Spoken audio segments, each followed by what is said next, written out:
Wow, what a wild night last night. Thank you all for hanging out with us. We were in Iowa.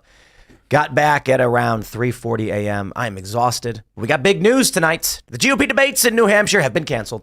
Nikki Haley is refusing to debate unless Donald Trump is there.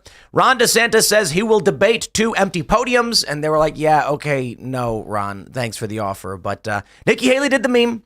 And so this is one of the funniest things she's ever done. She basically declares, or she literally declares, that the results in Iowa prove it's now a 2-person race.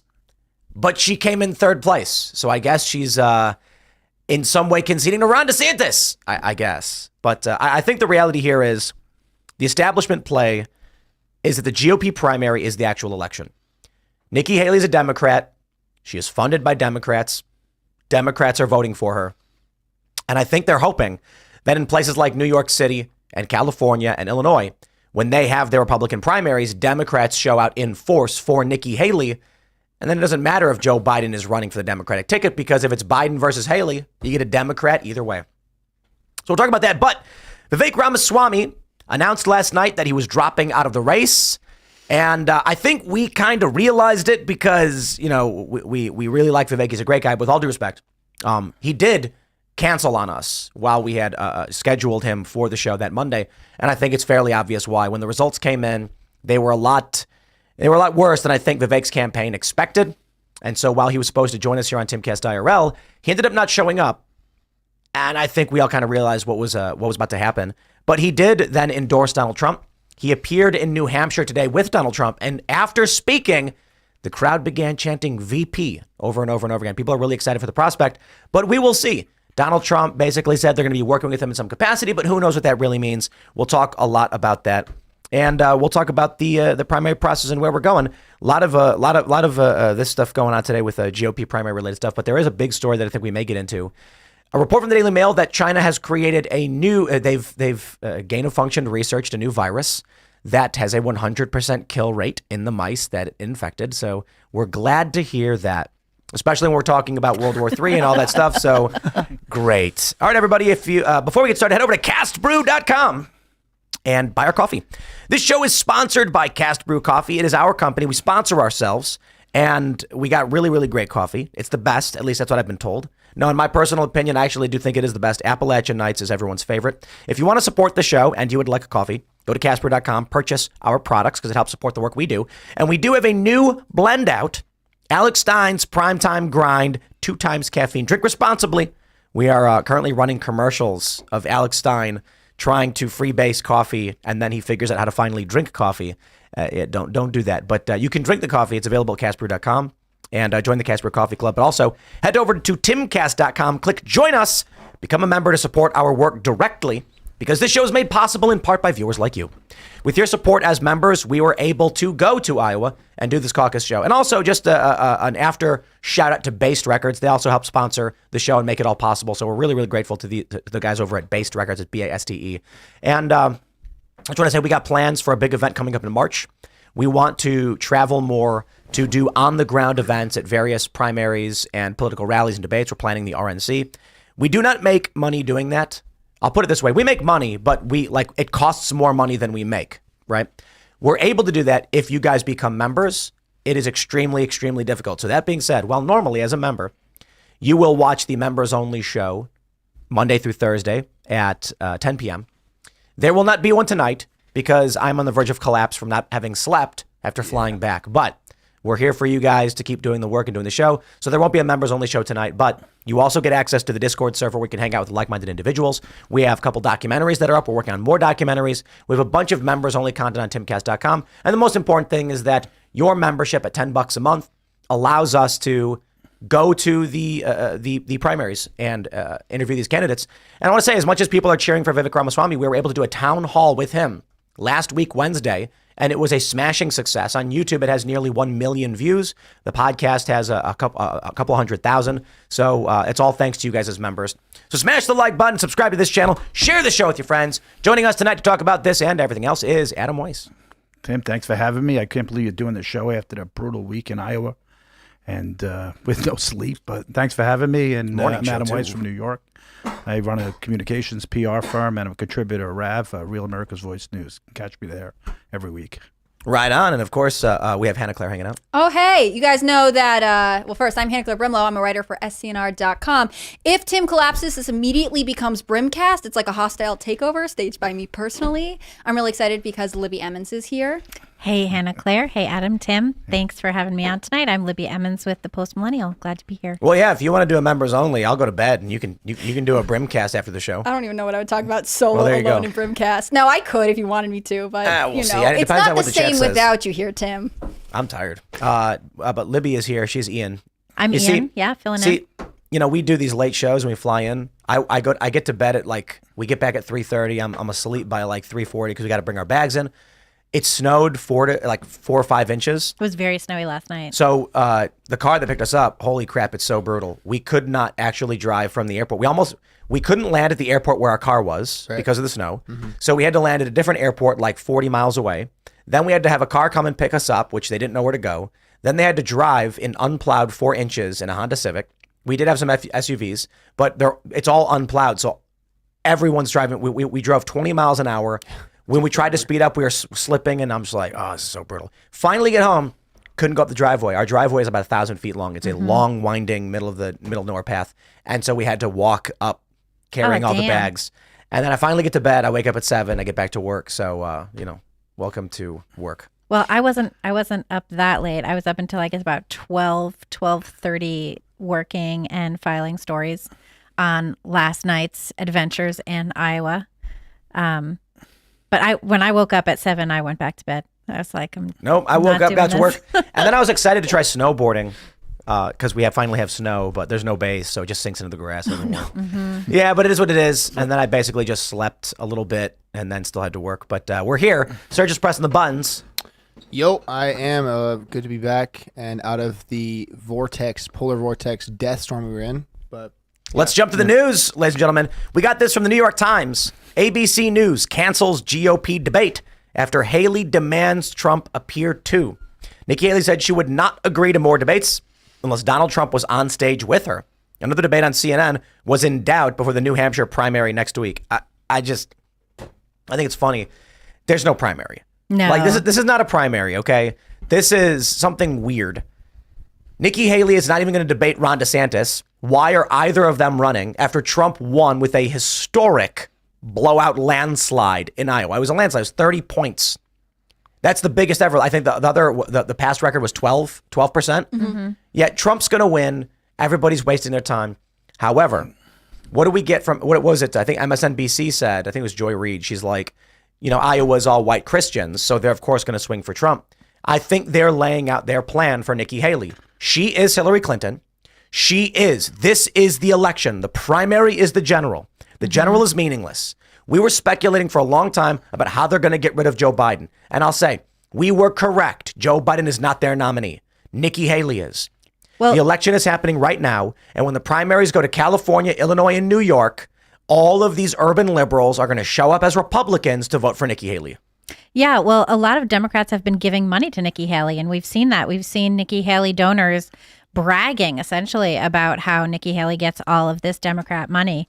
And they're all really happy about it. And also you had Joy Reid, who, my social media team last night was checking out Joy Reid as well. And she was saying that Joy Reid lost because of racism. So they're Nikki Haley lost because of racism? Yeah, because she's a brown lady apparently. So they're already embracing her with their stupid ethos. Mm-hmm. Well, I got a question real quick. Just does Nikki Haley appear on the ballots as Nimrata or Nikki? I think it's Nikki. It's Nikki. Yeah. I think one of the interesting things. Oh, go ahead. Good. I said a few months ago. I said to a small network, I said, "Why don't you host the debate?" They said the GOP wants $1 million. I said, "What is this? A money making scheme?" So the GOP, the National Committee, wants to take a ton of money from the outlets. Then they want the donors to pay. They invite all the donors to sit in. So I feel like this whole thing's just a money-making scheme. I mean, that's all it basically is. This is their biggest money-generating time period, I would assume, an election year. The problem is that basically the system they have built doesn't work in this case. I mean, I was watching CBS last night when they were doing all of the election coverage, and they immediately went into can you believe that despite all these self-inflicted wounds that Trump has incurred, skipping the debate, he is still managing to win, which, by the way, was completely predicted. I mean, Right. they do not want him to be the nominee so badly, but it's just at this point impossible to deny. Instead of adapting to the current reality, they're trying to say he is unpredictable and we don't know how this would happen. The only person that shocked us was Vivek. He rose from 0 to 8, right? He was a wonderkin. He's an amazing spokesperson. But if we all sat here a year ago, the results would have been the same. Yeah. It's like Yeah. we That's wasted a year and we gave $100 and that's a something lot million of money. dollars. You could have done so much with that money. Well, I will say, I mean, I don't know where Nikki is necessarily spending all of her money, but if any of it is going to Republicans, it's kind of funny to hear that Democrats are giving money to Republicans for Republican causes. I mean, she has spent a ton of money, but it was specifically in Iowa and then in New Hampshire. She hasn't spent very much nationwide. I'll pull the numbers in a second from the ad impact report, but she was trying really hard to have an early victory with Iowa. She didn't succeed. In fact, she didn't even win the race for second place, despite what she said. This is clearly a two-person race now. Yeah. It's sort of like, I don't think you understand. Well, she thinks it's a two-person race between her and Biden, right? But probably that's not, what considering she didn't even make it to Can we- second. That's what I she just said. I gotta play this clip for you guys. Okay, can we pull this? We can pull this one up. I'd like you to listen to this. I can safely say tonight, Iowa made this Republican primary a two-person race. I despise this woman, but this is like an episode of Veep, because as she's saying this, at the bottom of the screen, it shows Trump and DeSantis in the top two positions, And not her, yeah. and not her. 95% in. It's almost like Curb Your Enthusiasm or Veep. She's just so oblivious to the fact that she lost. She's the meme of the guy cheering and spraying the champagne and biting the medal, and then he's in third place, and it's like, know what? you lost, lady. Somewhere along the line, we started giving out trophies to second place, to third place, to make kids feel good in high school and elementary school. This is like Nikki giving herself a trophy after she lost. No, to Did be you see fair, the other day, we though? do give first, second, and third place because in the Olympics you've got Right. thousands or millions of people. But when the race is literally 4 people, you don't get a medal for coming in bottom 50%. Technically, it was 5 because as I found out today, Asa Hutchins was in fact there. It was, yeah. He got 191 votes and then said, "I'm out." His quote was, "I am driving back to Arkansas." Did you see, though, there he was was a in guy Iowa? who... Yeah. There was... Well, he was running a presidential campaign, even though none of us realized No it. one I was feel aware of bad that. for him. Did you see there was someone went up to DeSantis the other day and gave him a participation trophy? I did see that. It was a nice little viral clip. It was cute. Well, that's very nice of them. I mean- wasn't it? Yeah, because I mean that's really all he's going to get in the end. The thing he about burned down his career for Yes, what? for what? And the thing that drives me nuts is that I feel like he could have been a good candidate, and he had such a poor team. His team is spiteful and mean and exclusionary, and like Vivek- they don't do anything good for him. When we say that Vivek is running the campaign we hoped Ron DeSantis would, you look now at Vivek hugging Donald Trump on stage at a rally while they chant VP, and it's like, I'm just imagining Ron is outside at the window looking in with like a single tear rolling down his cheek, like that could be me. And it's cold. There's the wind chill. And but for the Vivek great had more. Goliath. Vivek embraced his youth. He embraced the fact that he was, doing all kinds of podcasts. He took the new media route. There were a lot of things that I think DeSantis' team maybe failed to advise him correctly on. And, presenting this young, fresh image was one of them. It seemed to me like he sort of became more buttoned up and closed off as his Right. campaign progressed. And it's difficult He to took dig yourself less out. opportunities. Right. Whereas Vivek has really presented himself in this beautiful, open, communicative light, which I think is what people want, especially from young candidates. I mean, they are Yeah. similar ages, they have similar age children, and yet they seem very They seem different. so different. There was such a cool thing the other day. It was a compare and contrast. You had how Vivek handled a heckler and how DeSantis handled a heckler, and Vivek was like, "Right, this was amazing." Vivek always.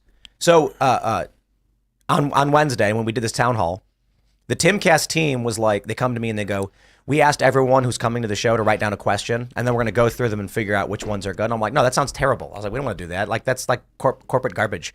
And they're like, "Yeah, but someone's going to scream something crazy." And I'm like, I'm pretty sure Vivek will say no. He will not accept that. And I was like, I don't think we do that. I think it's good they prepared questions, but we're going to call them at random. And so I told Vivek, "Hey, my team, I don't know what your policy is, but my team had everybody draft questions." He goes, I never, it's my policy to take no screened questions. Let them ask whatever they want. There's viral video of Ron DeSantis throwing people out of his events who said nothing. Right. Just because he's scared of who they may be associated with. Right. Yeah. Yeah. There was a guy the other day. In a wheelchair. In a wheelchair. And so you had Vivek gets this heckler. The woman starts screaming something about climate change. And he's like, how about this? I'll make you a deal. I'll hand you the microphone for 60 seconds. You make your case. And then I'll talk about it as well. Yeah, I'll tell you why you're wrong. And it was a great moment. She was confused. She made a terrible case. He was able to trounce it in a second. And then there was a clip of DeSantis dealing with a heckler being like, no, I'm doing this. No respect, no consideration at all. Just sort of, like muscling his way past the guy. It was really distasteful. I want to go back to March of 2020 when I think I went to the last fundraiser that Trump hosted for DeSantis. It was at Mar-a-Lago. Somebody got COVID, one of the chefs, so they still went ahead with the fundraiser, but it was closed. It was about 80 people, these colleagues, old colleagues and friends I had from Long Island. They hosted it for DeSantis, March of 2021. So he was just he's still a year to go running for his second term. I go in there.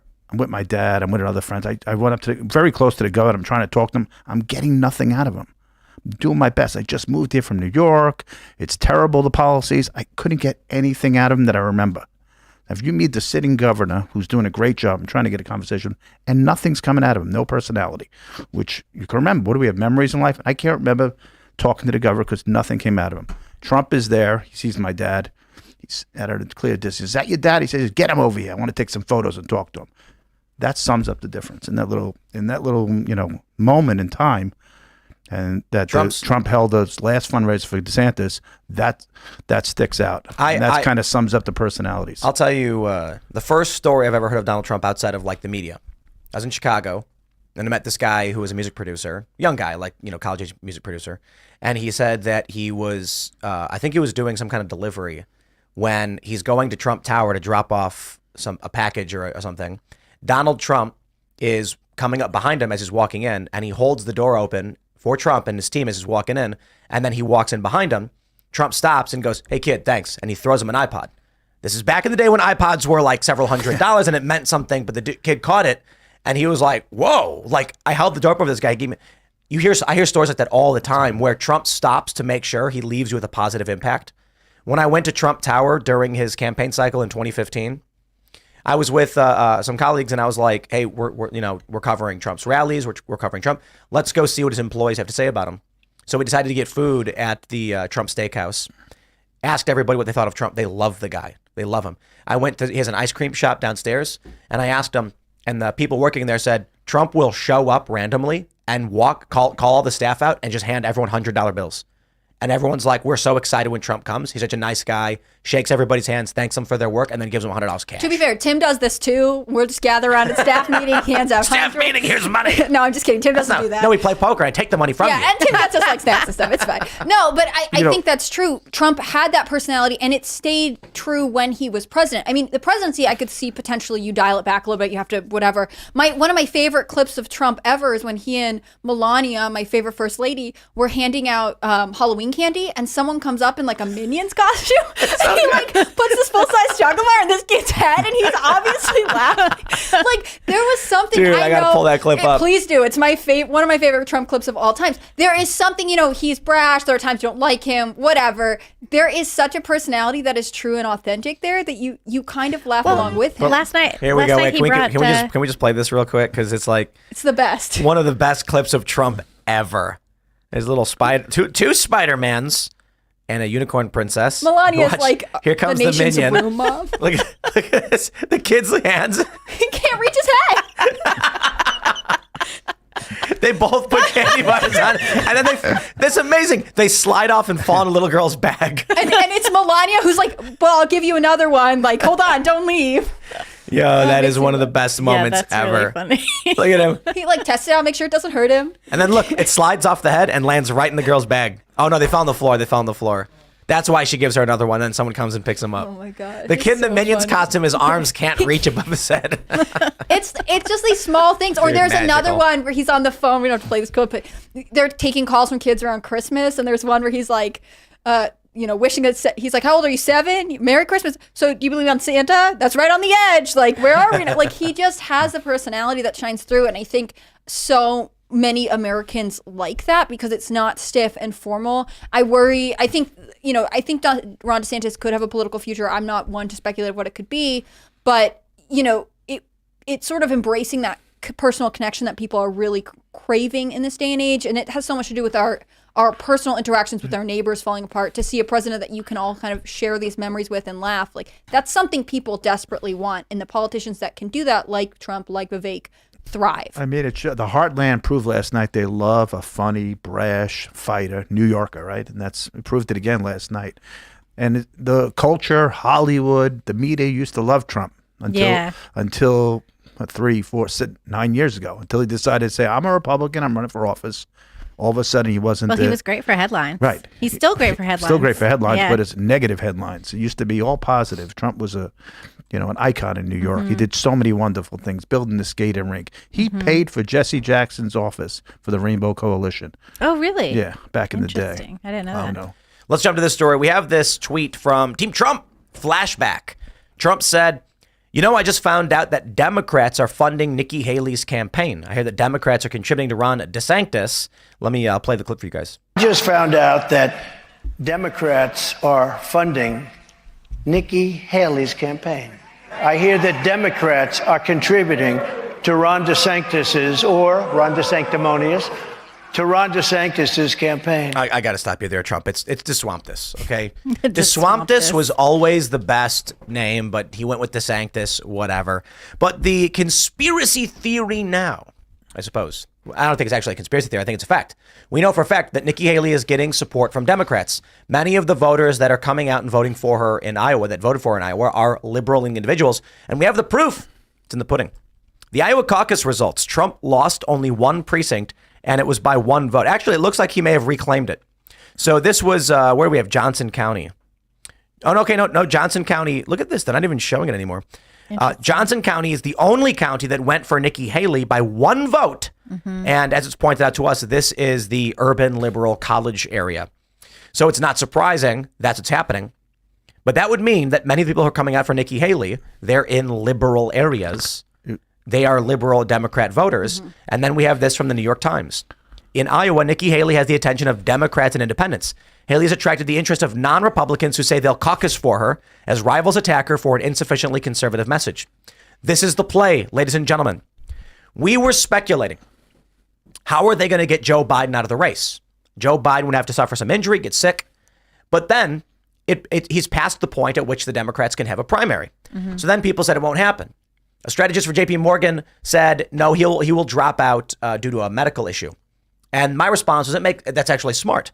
It allows them to appoint a nominee, bypassing a primary, preventing a Bernie Sanders situation. Vivek is smarter. He pointed out, and I believe he's correct. He said, no, the establishment play is the primary. It's Nikki Haley. The deep state will stop at nothing to remove Donald Trump. And when they do, it's going to be Nikki Haley versus Ron DeSantis. And Nikki will win. And that's how they're going to take back the system. And we get more wars. We get World War III. I think that's actually what's happening right now. When you look at the Democrats voting for Haley, the New York Times is saying it outright, donated Nikki Haley. They realized we cannot win a general election against Donald Trump. However, Donald Trump will struggle to win blue state primaries if Democrats come out and vote for Nikki Haley. But She's Hillary Clinton. Of course you can. No, you can't. You can't do that absolutely. in every primary. Yes, you can. Well, you'd have to change some of them. You'd have to change your voter registration that far in advance. Yep. And so these people have been planning this for a year. Look, Vivek said they'll stop at nothing.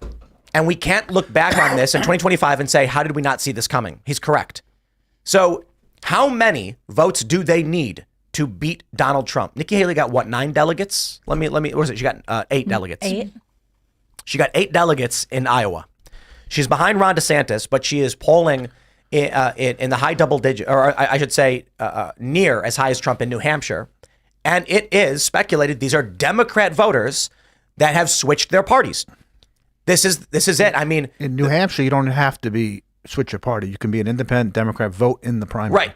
And so for places where you need to be a registered party member, like in a caucus, you just do it in advance. Super easy. And then there's states with open primaries. What I think we're seeing, and this is actually rather fascinating, is the end of the Democratic Party. When they realize you can't beat Donald Trump in a general election, their only path is to beat him in a primary. It's actually kind of scary if you think about what comes after this. If the general election doesn't matter because it's Joe Biden with no support, the Republican Party becomes the single party rule in this country.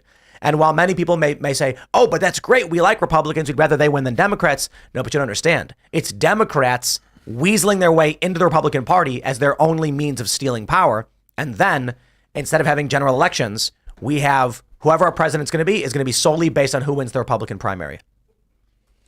Yeah, I mean, I think it's getting pretty desperate honestly, on both sides of the aisle, right? There are a ton of people who do not want Trump to be the nominee. They don't outnumber the people who want him to be the nominee, but the tactics are there. When Asa Hutchins dropped out, one of the pieces that I read when I was researching for my article was the recommendation from a Republican strategist that he endorsed Nikki Haley, who he shares more votes with. You know, he's this long-term governor from Arkansas.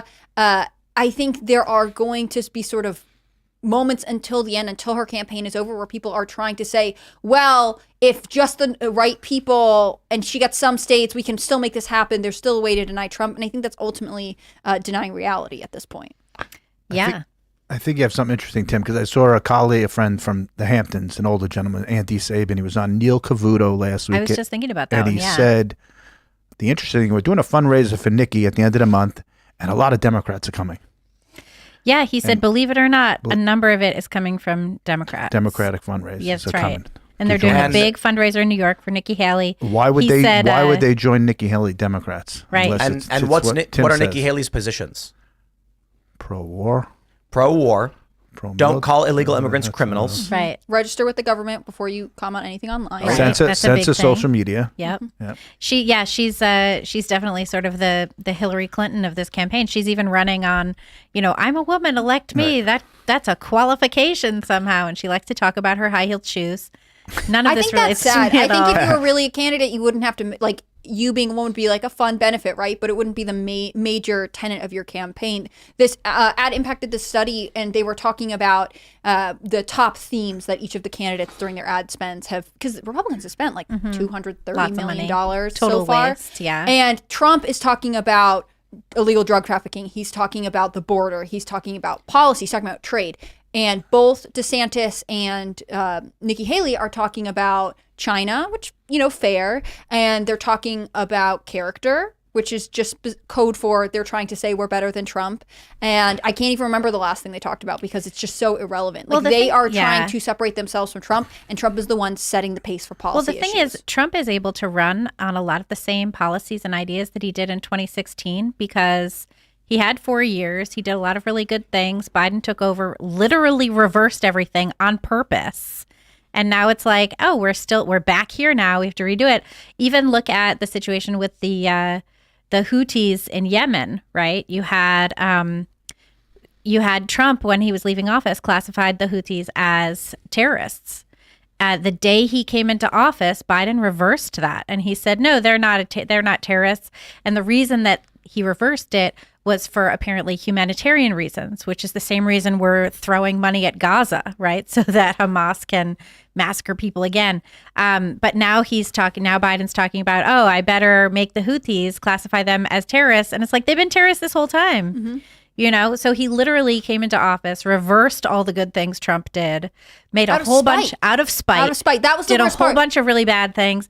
And in terms of the border wall, reversed the concept of the border wall and then left all the equipment and supplies just sitting there rotting, waiting for nothing, with people climbing over it, and then had to restart up the border wall anyway, even though now that's, irrelevant. Well, now because it's humanitarian. It's just too late. They're going to try and spin it so that whatever they did was the correct thing to do. But so Trump is able to run on the same stuff that brought him into office in the first place, the same reasons. Mm-hmm. Now on to the good things Joe Biden has done.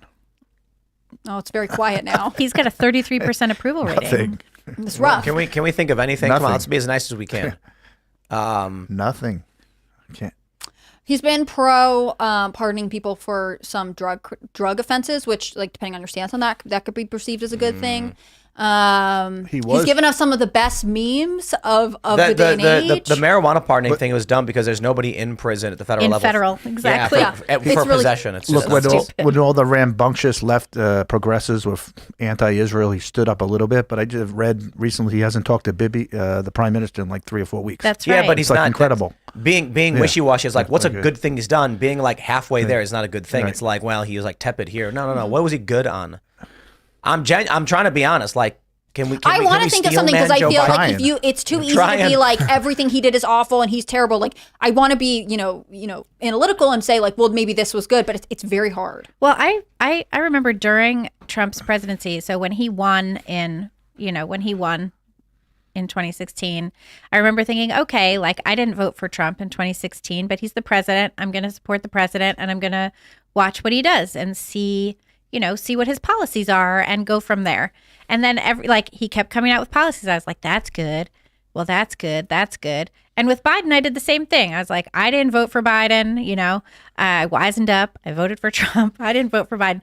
And I thought, okay, well, I'll watch. I'll see what he does. And everything that he did, every executive order, I kept reading the executive orders. This is a terrible idea. This is destructive. This is destroying everything.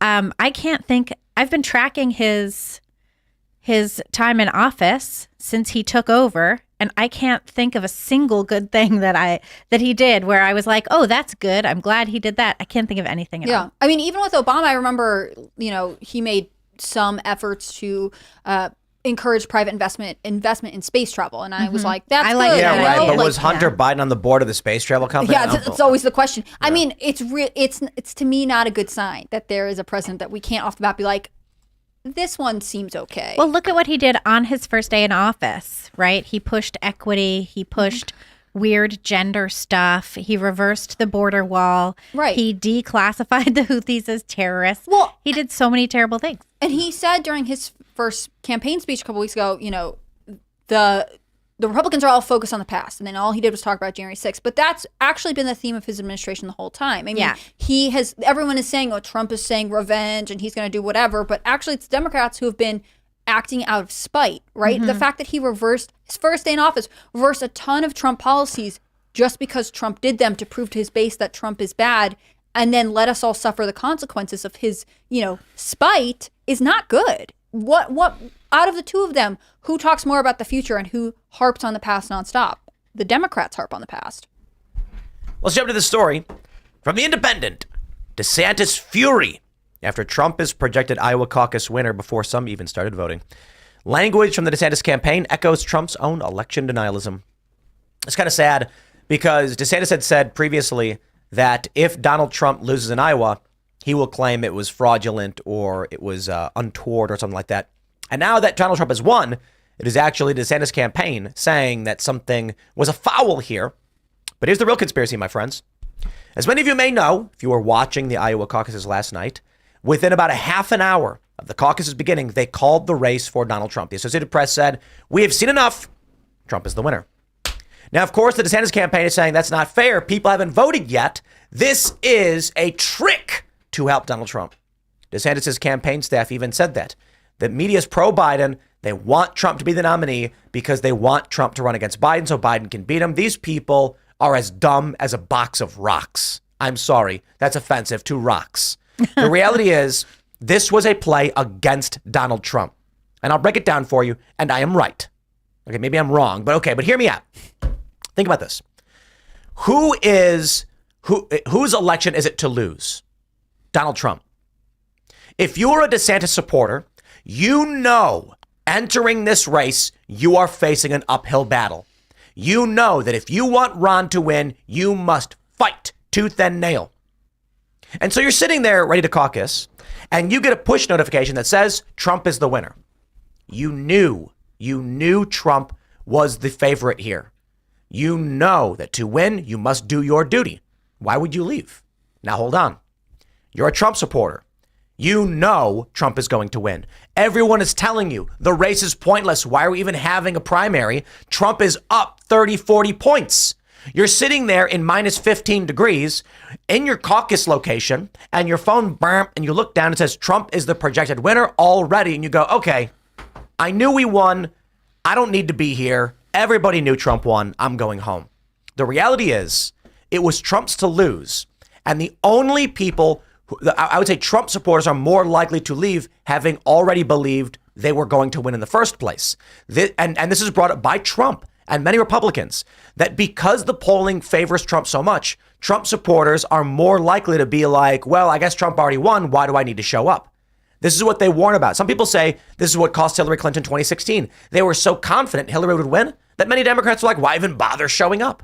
So this is not a play against DeSantis. It is not media bias for Trump. It is media bias against Trump to trick Trump supporters, and it didn't work. Or if it did, it wasn't enough.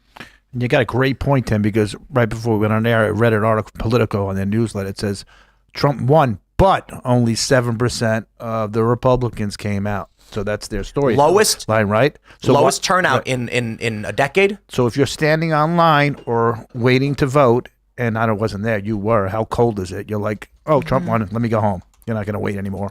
Exactly. But if you're a DeSantis, Haley, or if you're an opposition voter, you're going to be like, we all knew they were going to call it for Trump. We have to stay here and try and get our candidate to win.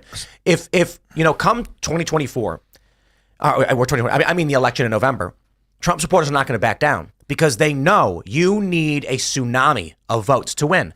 This is why I think the play is to get. This is why I think the primary is the general. Nikki Haley is the Democrat.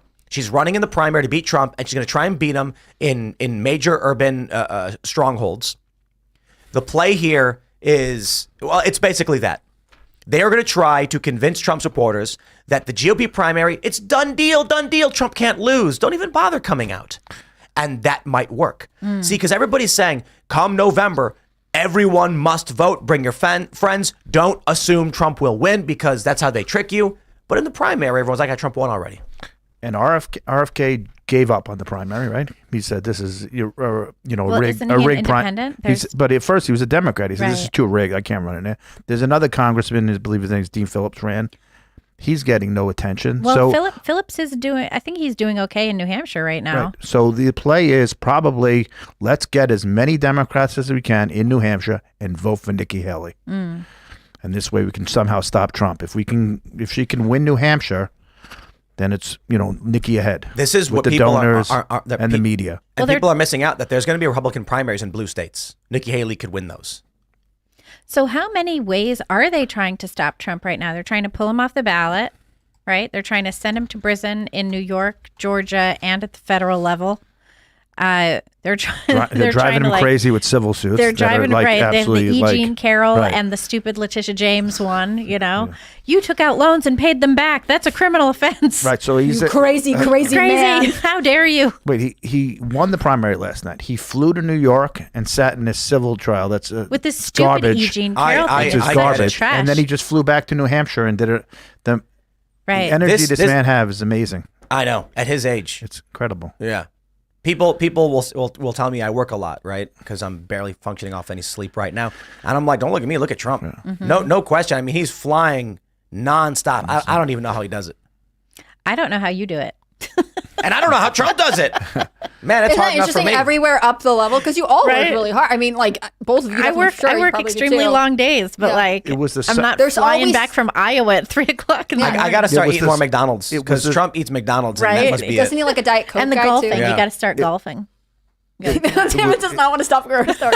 I am not going to eat McDonald's. It was the Sunday before 2020, right before the election, and I was at a private aviation airport. It was his fourth rally of the day. Fourth. It was 12:30 at night. He started the rally.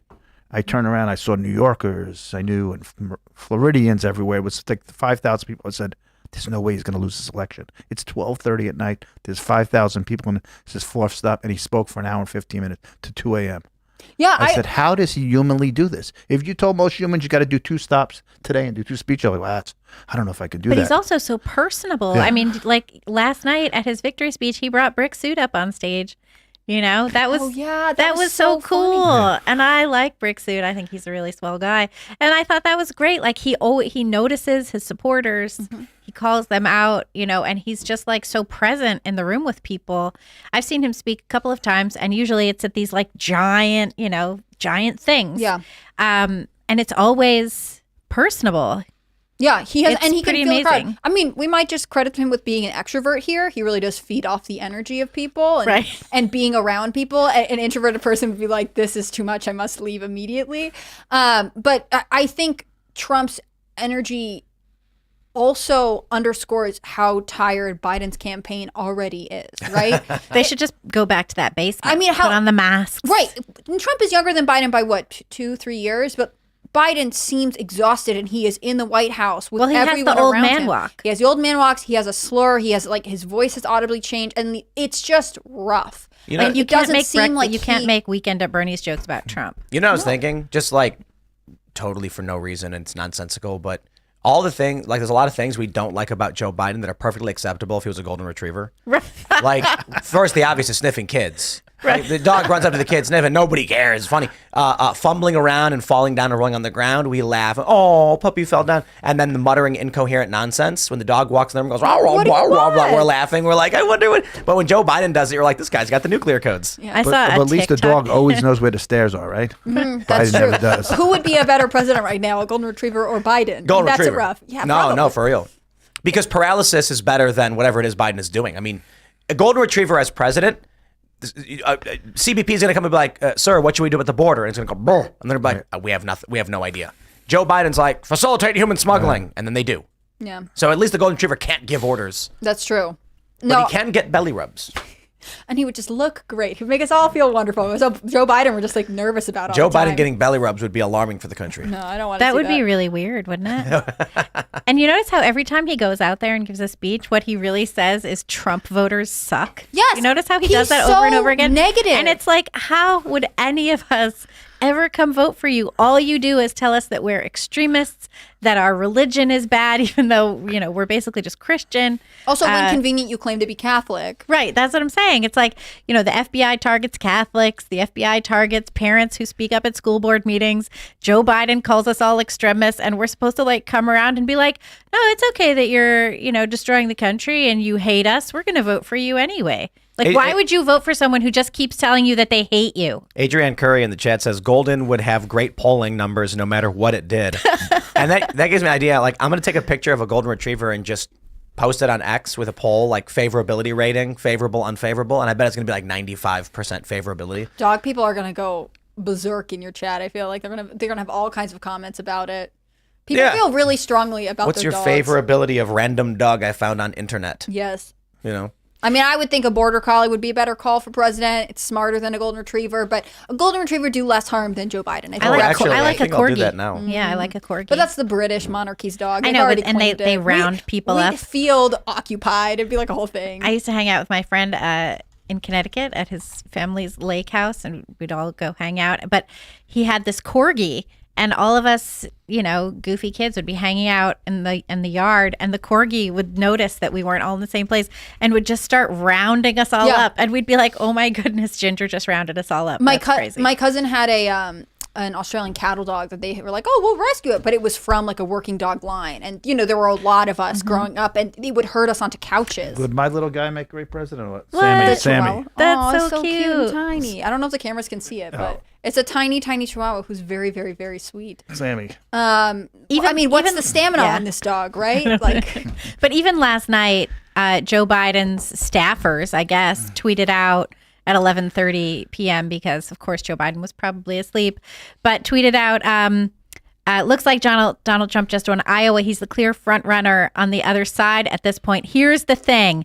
This election was always going to be you and me versus extreme MAGA Republicans. It was true yesterday, and it'll be true tomorrow. but they're the party of the future. But they're the uniting party. They're the uniters. And you had Rachel Maddow last night bragging about how MSNBC was not going to show Trump's victory speech because it's, truth is really important. And then she starts talking about rising authoritarianism.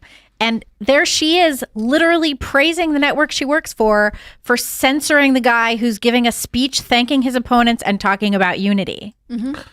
That's crazy. It's crazy. Even Obama masked even his terrible policies, but he masked his speeches in positive. He Right. was always looking up in That's America. how he won, because- even Clinton was, and this guy is just brutally negative. Negative against and- half of the country. It's And just, fear mongering. He Yeah. wants the people who do support him to be very, very scared of other people, We got- specifically people who vote differently than them. We got a super chat from X Tin Man saying he's going to go to the Democrat ballot and write in Haley, write in Trump. Yeah, that's a better plan. Like, what if every Republican in the Democrat primary? Well, because they're not having primaries, I guess the Democrats are just not doing it. But what if every Republican went to the Democrat primary and wrote in Trump? Well, that's the other thing is that the Democrats have really snubbed New Hampshire this year. And Iowa. And Iowa. They honored Iowa, but they're saying South Carolina is the first primary. That's what so they it's really the want. caucus. And Yeah. that's because Biden got wrecked in New Hampshire last time, and he won South Carolina. And so they passed it off as like, well, we need more diversity, and we need to be reflective of the voters, and so we're going to avoid New Hampshire. But they know probably if he had to primary there, I mean, he's the incumbent, so it's a weird year, but he would not do well. New Hampshire doesn't like him. Let's jump to this story. We have a tweet from George. I don't know you, George, but you have this tweet. Breaking: Trump crowd chants VP, VP, VP after Vivek gets done speaking. Trump says he's going to be working with us for a long time. Here's the video clip.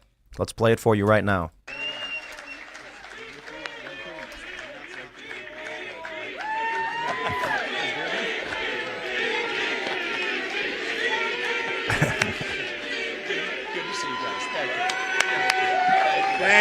Thank you. Wow, how was that? Pretty good, right?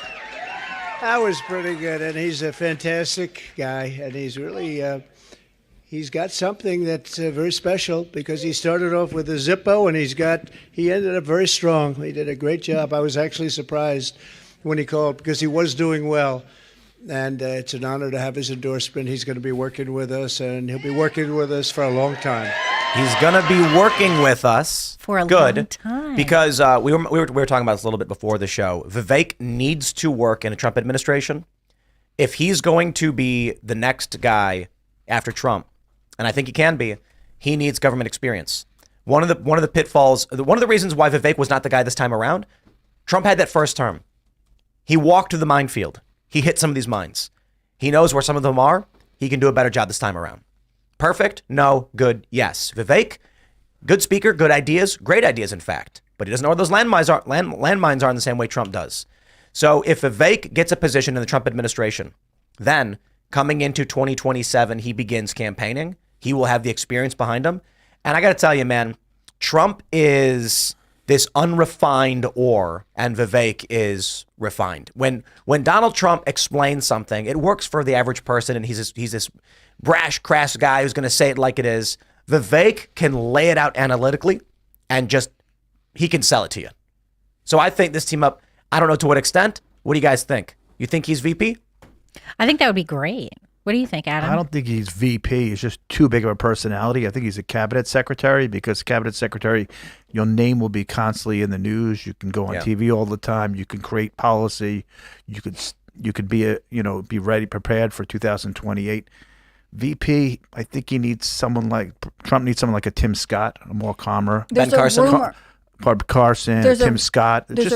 Sorry, keep going. The alpha that Trump is, and I feel like Vivek is an alpha but more refined, like you said, would just be too much together. It's just, you can't put two electric, like an outlet, you can't put two positive together. It would just spark too much, right? You can't do that. Yeah. So Secretary of State, what do you think?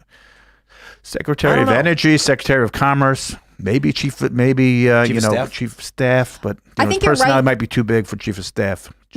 He needs a front-facing position because he's so good on camera. He's So really good. charming. He can really communicate a message. That's why I was thinking Think about him state on TV every week, Meet the Press, or national, Right. talking about economic policy. He runs circles around these people. Someone like a Be Blinken. great. Yeah, you want him to be front-facing for sure. I take him seriously when he came on this show and said that he didn't want to be VP. And I think Tim's right that having more experience in the government would be good. And in some ways, VPs aren't super known for what they contribute to an administration. There's a rumor that it'll be Doug Burgum because based on what Trump said last night. And Burgum? Burgum was with him there. Was Yeah, with he him endorsed there. him, didn't he? Yeah. He endorsed him. And last night when Trump was giving his remarks, he said something like, oh, he's gonna be around. Like he had this like smirk and Trump stuff like that. Burgum 2024. I don't And no know. one will see that coming. I think that's sort of. I think he needs. But he needs a personality that's quieter than Vivek's, and Burgum's is quieter than totally Vivek's. disagree. He had Mr. Quiet personality in Stupid Pence. Yeah. and I that think he didn't would do work it out. again, though. I think he should go for someone nice and big. Tulsi Gabbard.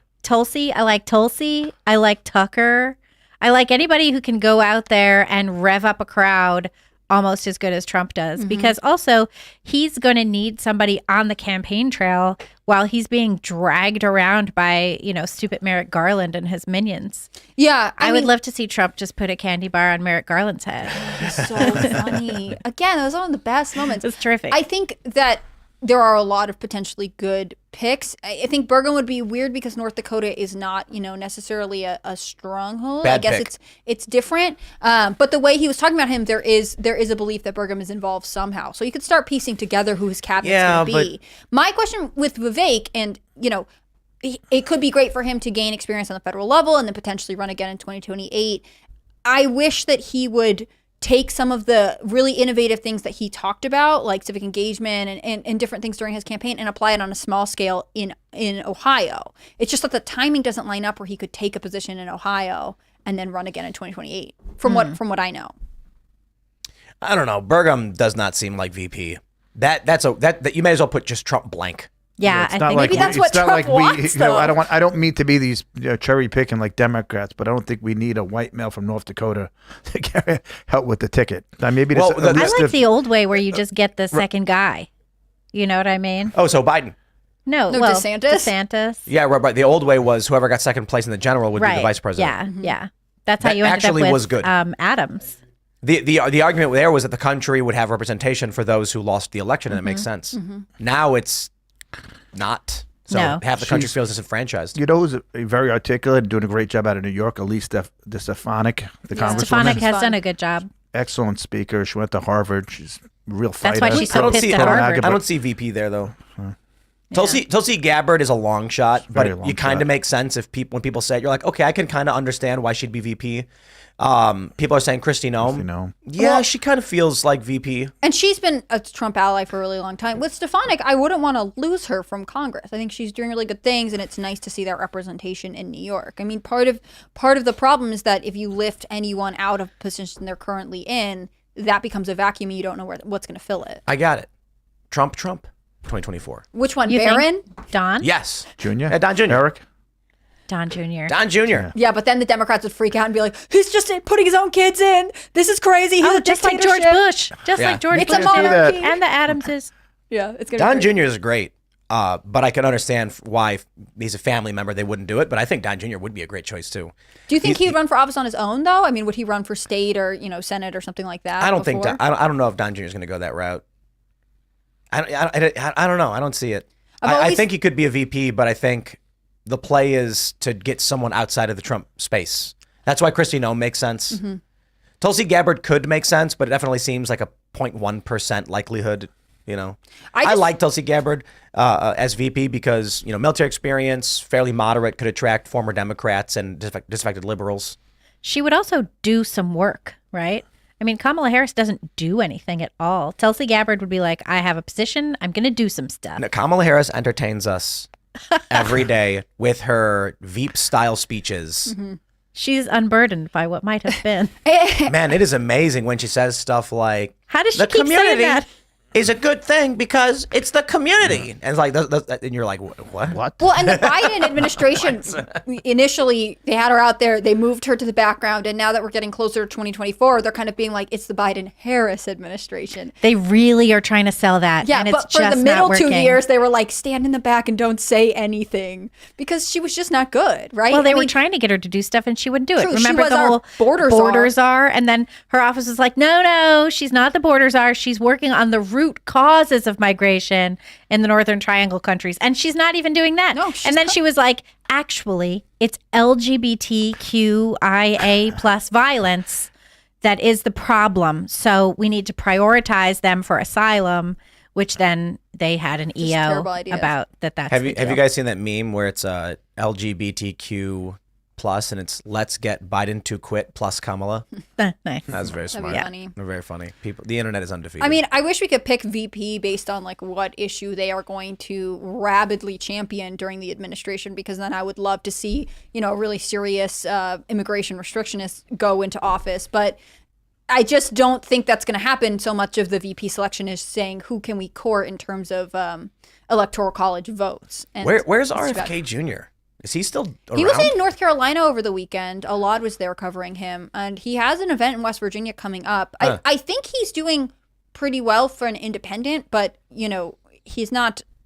It's sort of hard because he's not in the news cycle because there's no primary for the independent. He's like, you're just going to make it or but he's not. he's also, I don't think he's taking like Vivek went from 0 with like in a year. Look at this. He went to fourth place in the primary. He went to 8% in the Iowa caucus. I mean, this is amazing. And he did it. And even, you know, got the Trump camp worried because he was getting so much support, but he went around the press circuit. He went to podcasters, media personalities, and he made himself available to them. RFK is not doing that so much. He has an opportunity to get attention. He won't take it. And that 8%, he took it right from Trump. Those are all Trump voters. Well, actually, technically, yes. Or maybe he grew the pie with young people. He did. That's what it is. So among first-time voters, Vivek was in first place. And Ron DeSantis actually, according to one poll, got more Gen Z than any other candidate. But Vivek got a good amount of Trump supporters, but a lot of first-time voters. So I think that's the opportunity here for Trump. Vivek targeting new voters, brilliant, because now he goes to the Trump camp and says, I didn't think I was going to be able to pull it off. I didn't pull it off. You got my endorsement. I can bring in new voters for you and get those numbers up. I'm going to pull in voters from areas you've never seen before. Yeah, that'd be cool. And I think that's a good sign for, you know, conservative values or maybe libertarian values generally, because they were really drawn to Ramaswamy's campaign. And ultimately, that's the future, right? So it's easy to focus on what happens this November, but what we want long term is for new voters to be interested in voting for candidates who represent long-term investment in a future that's going to be steady and provide a prosperous life for a lot of people. Well, part of the problem with that is that we have no shared vision of either America's future or of America's past. Yeah. We have no real social cohesion or vision for what the American character is or understanding of where we came from. It's just a constant fracturing. But when do you think the fracture started? Do you have an estimate? This is something that is, you know, that has recently been coming up. I was actually talking to Inez Stepman today about it on her podcast, High Noon. Something I've been talking to Jack Posobiec about. He's been talking about leftist revolutions. And it was actually really fascinating. He had this series on Human Events Daily during the period between Christmas and New Year's. And it was like 4 episodes about cultural revolutions or like leftist revolutions. And it was, I forget what they all were, but there were a bunch of them and they were really fascinating. But the one that I found most fascinating was the one about the 1960s in America, the Cultural Revolution in America, which I had never conceived of as a revolution. I'd never conceived of it as a leftist revolution. You know, to a certain extent, I just thought of it as, you know, my stupid parents they're not stupid. I love you guys, mom and dad. Your silly parents. My parents were sort of part of the whole hippie thing. They were boomers. They came of age during that period. I thought, you know, it seemed like a very cultural moment. And it was something where, you know, fashion would take from it as I was growing up. It was always like, now we're in the 60s moment again. Now we're in it again. Now we're in it again. But I never thought of it as a revolution. And I've been thinking about that a lot. And then, you know, the civil rights movement and that whole era, which I always had I thought I had a very clear view of it. And I've been reconsidering it. But I think that a lot of it started then when you had this huge generation of young people saying to their parents, everything you taught us was wrong. Everything you thought about the country is wrong. Everything you think about us and our future is wrong. We're going to destroy everything you built. We're going to dance around in that rubble and we're going to build on top of rubble. And I think that's what happened. So then when you hit the 90s, which in my view, like I was in my 20s, I guess, in the 90s, you hit the 90s when you had a very, what seemed to me a colorblind society. You had a lot of great culture. It was like, you know, I was hanging out with a bunch of art kids downtown New York City and there was just money everywhere. It's like you'd go out and like somebody would pick up the tab. Somebody would. Somebody would fund the giant art show. There was money left over. Who even knows? Who even knows what was going on? But, it seemed like this pinnacle of civilization, but it was really apparently just built on top of rubble. The rubble of our grandparents, of our religion, of our culture, of our shared past, of our appreciation for our history. I grew up in a small town on Long Island, Port Jeff Station, and my neighbors were African American, black, but never had discussions about race, never had discussions about any of this. And we were just my neighbor, and we liked each other and got along well.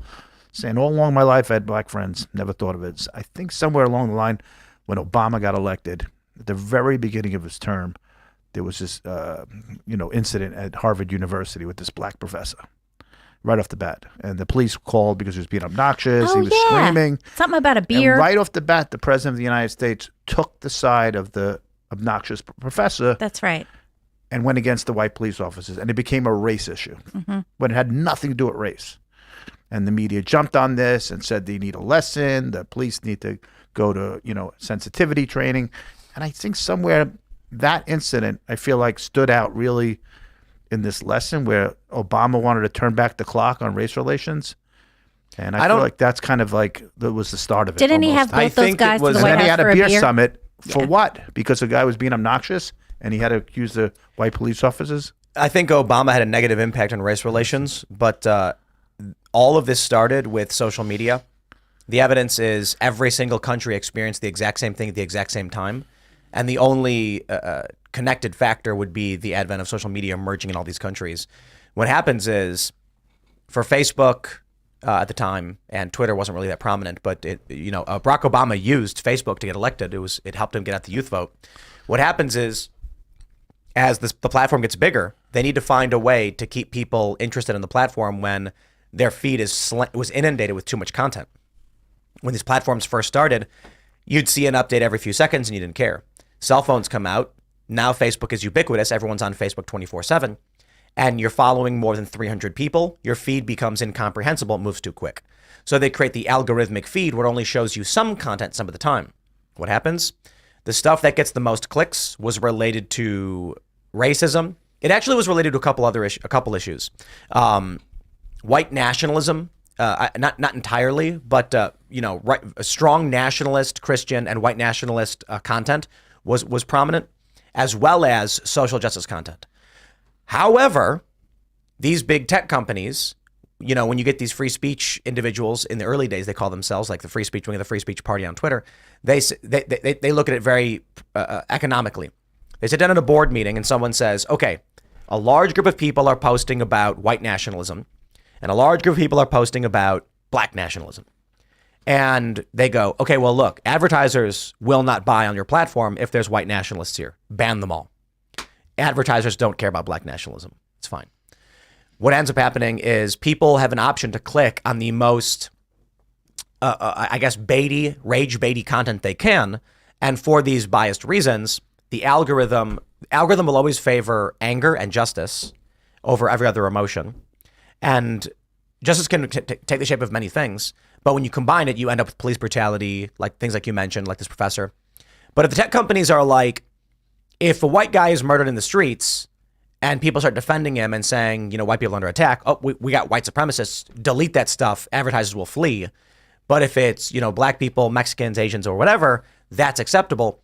A bunch of companies started mass producing this, social media companies started mass producing this, and then we see in every single country a massive spike in support for these issues.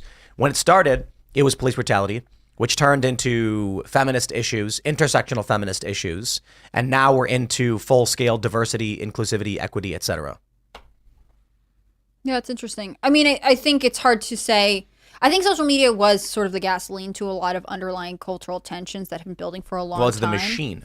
Right. And I think that's the hard thing to dial the clock back on, right? Like, you might be able to say to people, oh, here's what happened during this event with Obama, and they might be able to say, oh, okay, but they won't forget the fact that they felt this way for a long time, and they'll be constantly driven by algorithms that want them to feel divided, because that ultimately sells more than anything else. I think because they probably figured that happiness, we can't keep people on our platform too long if it's just happy. So let's constantly create conflict. Well, it's And anger. sort of. It's And emotion. They don't think about that. They think about what will get someone to spend more time on the platform. They need posts to look at that they engage with. What do they engage with? Well, on Facebook, actually, the top engaged with kind of post is I'm married and had kids. So I don't. They may have fixed this, but the meme was if you ever had an important announcement for your friends and it's like you got a new job or you're moving, start the post off with I have just gotten married and I'm having kids. Okay, now that I've said that none of that's true, I'm actually moving. Hope to see you guys at the party this weekend, because it'll put that at the top of their feeds. But I don't think for a lot of these people it was intentional. I think, as I described it, people like Jack Dorsey, he basically built a big toilet for everyone to sit on, and then he hooked up the pipes from that toilet into his own mouth. So they build this machine. The machine favors content that gets clicked the most. Here's an example. YouTube wanted to compete with Netflix. YouTube used to get, if we go back in the days of like Auto-Tune the News, Shmo Yoho, Songify, they're getting millions of hits per video. All of a sudden, the views start dropping. I actually talked with Google about it, and they said Netflix is our biggest competitor. And I said, Netflix? I was like, oh, you're missing the big picture here. If you think it's Netflix, their view was, what are people watching online? It used to be YouTube. Now it's Netflix. Netflix introduced streaming. Everybody signed up. They're getting premium content. So YouTube said, we need to get our creators to start making content that competes with Game of Thrones. So here's the idea. If your video is longer than 10 minutes and people watch it for a long time, that's what we want. High retention rates, longer videos. Then people will start producing shows like Game of Thrones. What did they get instead? Timcast IRL. How do you produce engaging long-form content? Video podcasts, vodcasts. Mm-hmm. The problem with that is you got a massive spattering of argumentative and, serious political issues, which generate a wave of nationalist, white nationalist, racist, all sorts of content. And I'm not saying only. I'm saying it included everything. YouTube then panics going, oh no, that's not what we meant. So these companies don't actually care about what the content is so long as it's making money for them and if advertisers will buy on the platform. So they're not thinking like, I want people angry. They're saying, tell the algorithm to favor high retention rates and long videos. What happens after this? Parents would give iPads to their babies. This was part of the ElsaGate scandal several years ago. It's like 6-7 years ago now. They would give an iPad to their baby and leave the room. They would press play on Finger Family. At the time, it was the most popular nursery rhyme. Have you guys ever heard this one? Yeah. Finger Family, where are you? Whatever. And it goes index finger, middle finger. When the song ends, YouTube's autoplay feature will load the next video automatically. So the parent puts the iPad in front of the baby. The song ends, another video plays. Eventually, the algorithm doesn't actually know what Finger Family is. There were people in India, knowing this was the trend, started exploiting the algorithm by producing extremely low quality and freaky videos. Like the example I often give is the Incredible Hulk doing Tai Chi with Adolf Hitler. Oh my goodness. But it's Hitler's head on a woman's body in a bikini. And this is not an exaggeration. What would happen is once the parents would play the video and the video would end, it would just autoplay the next video for Finger Family, and it just so happened to be the Incredible Hulk and Adolf Hitler, but Hitler had boobs, and it was weird, freaky stuff. They didn't intentionally make that happen. It happened because all they did was tell the algorithm to let it go. What I've argued, and I believe this is the most likely scenario, as a baby, you don't know what you're watching. So if you're watching Finger Family, and the next thing that pops up is Hitler, you're just a baby staring at a screen going, eh. But an adult can see that and go, whoa, something is wrong here. However, adults aren't immune to this either. When you're watching a video about a criminal case involving a corrupt cop, and you go, man, the next video that plays is, say, George Floyd or Ahmaud Arbery, you go, wow, you don't realize you're actually, I'm going to say this. I will equate the Ahmaud Arbery case to Adolf Hitler with a woman's body doing Tai Chi with the Incredible Hulk. As an adult, it falls into your preconceived notions and it seems to make sense. But the story is totally fabricated and false. Everything people know from the mainstream press, the Ahmaud Arbery case, who did we have on the show recently? They were like, oh, that was the guy who was jogging, right? And he wasn't jogging. That was never even a legal talking point. Mm-hmm. In the courts, they never argued that Ahmaud Arbery was just jogging. They actually conceded he was a burglary suspect who had been witnessed and was wanted by the police for questioning. But in the mainstream media, they were saying he was just jogging. These are people who live in the world where they can't recognize the algorithm is feeding them refuse down their throats. And that's why I say the people who are running these companies didn't one day decide, let's produce a bunch of rageful content to make them go insane. No, Jack Dorsey was like, we're the free speech wing of the free speech party. Then when the algorithms they created were propping up the most psychotic, nonsensical garbage, he took that hose and shoved it straight down his throat, started absorbing it, believing it, and shed it his own brain. The people then running these companies adopted these views and integrated them back into their systems, exacerbating the problem. Here we are. That's so true. Do you feel like this is something that people who aren't involved in alternative media aren't aware of? Like if you were a longtime Fox sort of corporate person, would you be as well versed in Elsa Gate and all of this stuff? Do you think you have an advantage because of the medium you're in? You mean like the people who are watching cable live in cable TV world? Yeah. I mean, so this is the reality of 20 or 30 years ago. If someone went to CNN and said, I have a huge story, and they were like, we don't want to cover that, that's it. Never happens. No one ever hears about it. And have a nice day. With the internet, some random guy makes a video and he's like, I think Epstein's doing something. You end up with Alex Jones. Massive personality, generating millions outside of the controls of the deep state. I mean, look, we know about Mockingbird. We know about how intelligence agents would go to the press and say, here's an article we wrote for you, sign your name on it. Not every journalist and deep state narrative story is like that. Most of them aren't. We know they do that. The problem now is the only way to control the narrative is through extreme censorship. And the problem there is a decentralized press mechanism, like what we have now with shows like this, can see through it, call it out, causes problems, and they lose. Hence, Donald Trump is the front runner. Do you Where think we go? I don't know. Yeah, that's the question. I mean, that's my big question for 2024 really has been who is going to come next after this? Who's going to be sort of the successor to the Trump movement? Because he is such a personality. That's the real shame with DeSantis. It should have been DeSantis. No, I think we're lucky with DeSantis.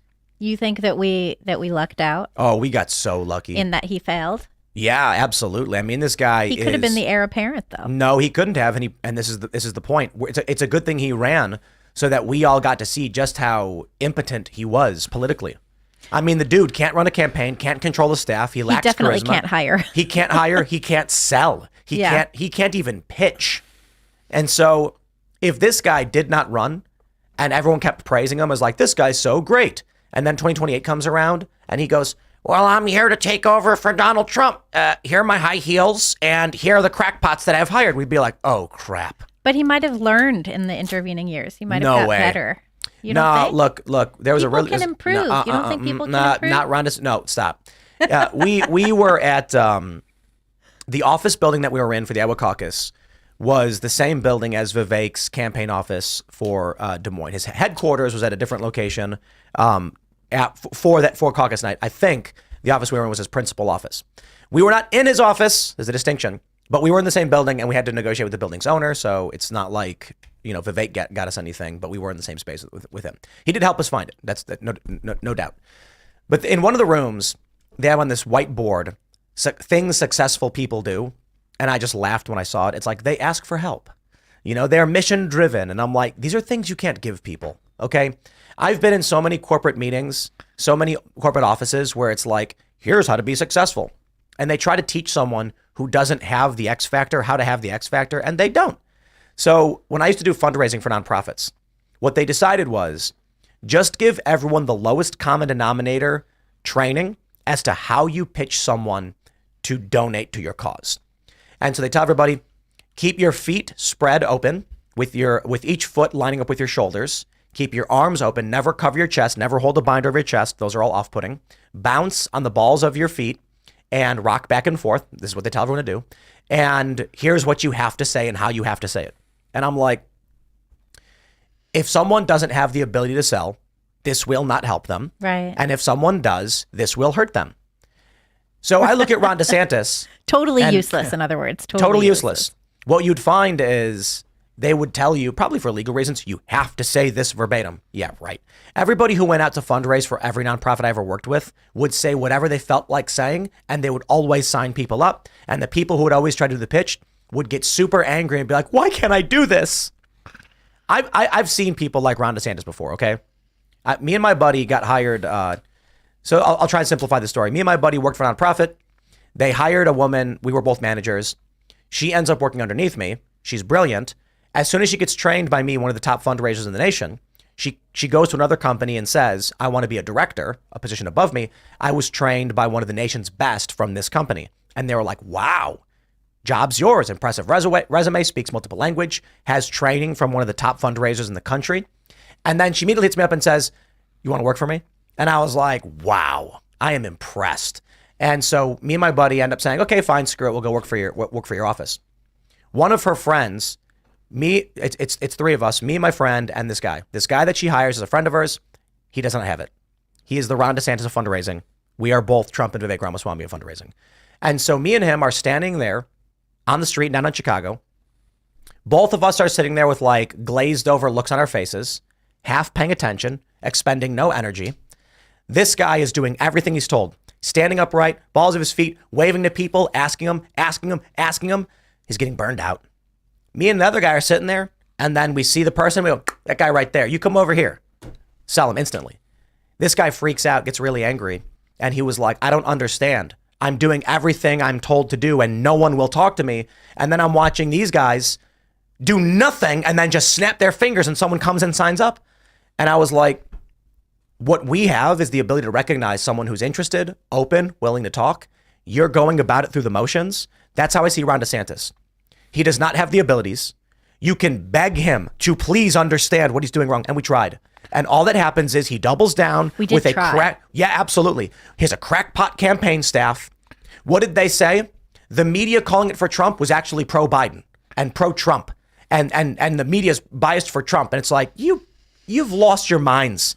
We've been warning the whole time since DeSantis announced that his campaign is garbage. He has no charisma. He's failing.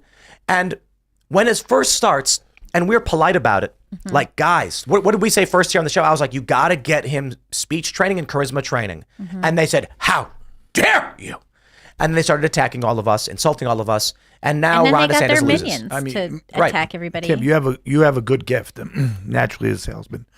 But I tell people, if you're selling something, let's say you're selling real estate, you walk in a room, you don't want someone just to bombard you with your card, just because you don't want someone who's needy and pushy. Do the opposite. Get someone to like you first. Be warm. And Ron was never been able to do the opposite. He was just a stiff. He came across that way, and I would have told him, Ron, you gotta be. If you don't have it, just do the opposite. I got to try to be warm, but you are correct, but I don't think that's the principal issue. I think the principal issue is that he's a loser. And I know that he won his congressional races. We like the policies he's got. He won in Florida massively. I don't give him credit for all of it. I give him credit for some of it. But the reason, what I mean by loser is when you're selling something, it doesn't matter if you know what it is. It matters that you sound like you do. Because I don't know. Okay, if I call a plumber and I'm like, guy, my toilet's busted. And he goes, well, I mean, I could probably fix it. I'd have to look at it. I'm not, I think I could do it. I'll be like, okay, well, let me give you a call back. Then I call Trump Plumbing and he goes, listen, we're the best plumbers. We're going to come in, fix it. 5 minutes, easy, cheap. No one's better than us. Everyone agrees. Well, I'm going to be like, I want that guy. Get in here. Because he's I mean, at least just sound confident, and I think you might show up. And Gary Johnson exemplifies this when he said, and what is Aleppo? Everyone knows the Aleppo moment. That is loser talk. And I'm kind of trying to be a dick, but not really. I've often said, if Donald Trump was confronted with a subject matter he didn't know about, so imagine Trump's being interviewed and someone says yes, but as president, how will you handle Lucidando? Trump would go, look, people have been talking about Lucidando, but the economy is what matters to the American people. So we're going to do that. It's a gibberish word I made up. But Trump would deflect by saying, I'm not going to sit here and talk about an issue like that when the American people are concerned about their jobs. Gary Johnson goes, what's that? And everyone's like, he doesn't know what Aleppo is? I mean, people are dying here. This country is being blown to smithereens. And so when you look at Ron DeSantis, listen, if I'm going to sell you anything, who are you going to buy from? The guy who says, well, I'm here to offer you a drink of this delicious Spindrift lemon drink. You'd be like, okay. Or the guy who walks in and says, this is the most delicious drink I've ever had. But I'll tell you what, I'll give you a little bit. You got to pay. You're like, ooh, what's this all about? Confidence, charisma. Ron does not have it. You can't give him it. We tried. All he did was get a bunch, like, you know what I feel like with the DeSantis people? I feel like it's high school, really like high school. Donald Trump is like, he's not necessarily a football player. He's like kind of the bigger guy who hangs out with a bunch of, he's tall, he's chunky, but he's the jokester, he's funny, people kind of like him. And he's the guy that everybody likes, kind of. There's They kinda like guy him. in the middle who got along with the rockers and the sports people. Yeah. And everybody liked him. And So, in right, the middle. and he's kind of a dick sometimes, but he'll rib on you and say, I'm just kidding, and then they'll give you a shove. And Ron DeSantis is the nerdy kid in the glasses with his dorky friends being like, why don't people listen to us? We're smarter than they are. People are so stupid. I bet if we tell them they're stupid, they'll listen to us. Yeah, good luck with that, DeSantis. Congratulations. And I feel like Vivek is the guy who was just like, what? No, I'm not paying any attention to any of these people. No, just gonna go do my own thing. No, that's what he seems like to me. Vivek is like, he's hanging out with the cool kids, and he's the shorter, fast-talking guy. So when I used to do nonprofit fundraising, there were two kinds of guys that made a bunch of money: tall guys and smooth-talking guys. Trump's tall guy, Vivek's smooth-talking guy. That's what it is. Ron is the nerdy guy who got fired in 3 days. That's just the reality of it. Welcome to politics. I feel like Vivek is fun because Then who's the Nikki? Who is Nikki? Nikki is like I like that girl I like on the high student council school. who's really annoying, and she's always talking about something that no one wants to do. And she's always trying to drop bombs on foreign countries. And like your teachers really like her, but it's hard to explain to them that like no one else does. And they're like, but why don't you just listen to Nikki? And you're like, because Nikki And she's has trying to nothing get in everyone common to with- blow up the balloons for Yeah. prom. Yeah. But also like it's a prom that she organized where no one wants it at a date that's inconvenient for everyone else. Like she's ultimately self-centered, but she's passing it off as like, but I'm doing it for you guys. That's Nikki Haley to me. That's interesting. Yeah. Let's talk Not about to airplanes. rag on her unprofessionally. So we're just getting off the holidays. We have this story from the Seattle Times. Passengers sue Alaska Airlines Boeing after 737 MAX 9 fuselage blowout. Wow. Well, that's the big news, I guess, because it really does matter to you if your plane is going to, have a blowout. One of our guests, who was supposed to fly here on United, had their flight canceled because we got an email saying your trip has been canceled because the Boeing 737 MAX 9 they're all being inspected. So this plane's no longer available and the flight will no longer be happening. Damn. Have you heard about they just identified the phone case on the iPhone that fell out of that flight? It like hit the ground at 75. What was the phone case? It's I should have come prepared for this comment. Yeah. But apparently this was like the big thing with all of these like, case file, fell. whatever. They were like, somebody needs to tell us stat what it is. Yeah, because it fell from like the sky at 75 But miles an hour. that And the phone doesn't mean anything. works. If I take my phone with no case and I whip it at the ground as hard as I can and it hits the grass, it's going to be fine. I don't know, man. This phone landed in the phone they found landed in a bush. And a guy was out for a run and he looks and like, there it is. Yeah, your phone hits the tree, bounces back and forth. It's not going to break. From These the things are sky, amazing. Tim, the sky. Yeah, it's it was crazy terminal that velocity. It was open. There was like no passcode or Well, anything. it's because the person was apparently reading their email about their baggage, which is the crazy thing.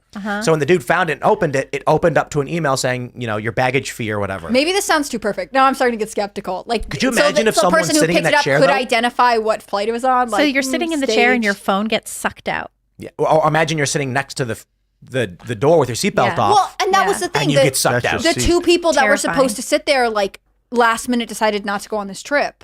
And so the seats were empty. Like, now it seems a little sketchy. Well, I I've don't changed know. my That- mind. No, sketchy. that was they actually explained that what had happened was the two people who were supposed to sit there were waiting in the lounge before the flight, and it was a guy and a woman, and the guy fell asleep, and then he woke up in a cold sweat, screaming the plane was going to crash, and so he started yelling, and they pulled him off the plane. So he's like, I got to get out of here. I got to get off this plane. They pulled him out, and then that happened, and now they're marked by death, and even Wait, though they escaped the plane. That sounds plausible. This is the plot of Final Destination. Serge over here gets it. No, I don't get it, and I believe you 100%. Okay, well, there's like 12 Final Destination movies. 12 of them? Probably. They're all the same. They're all the same. And they're all basically a guy and a woman go on an airplane. The plane crashes, and then he wakes up and goes, what did I just witness? I had a vision. Freaks out. They throw him off the plane crashes, and then they go, you cheated death, and now death is coming for you. And then, like, instead of just having them, I don't know, like, slip and hit their head in their bathroom, death decides to have some circuitous Rube Goldberg device, spin around 12 times. Death gets bored. Death needs something to do. I guess. I'd like to do my version of, like, I want to make short films, and mine would be Final Destination, but like if death was competent.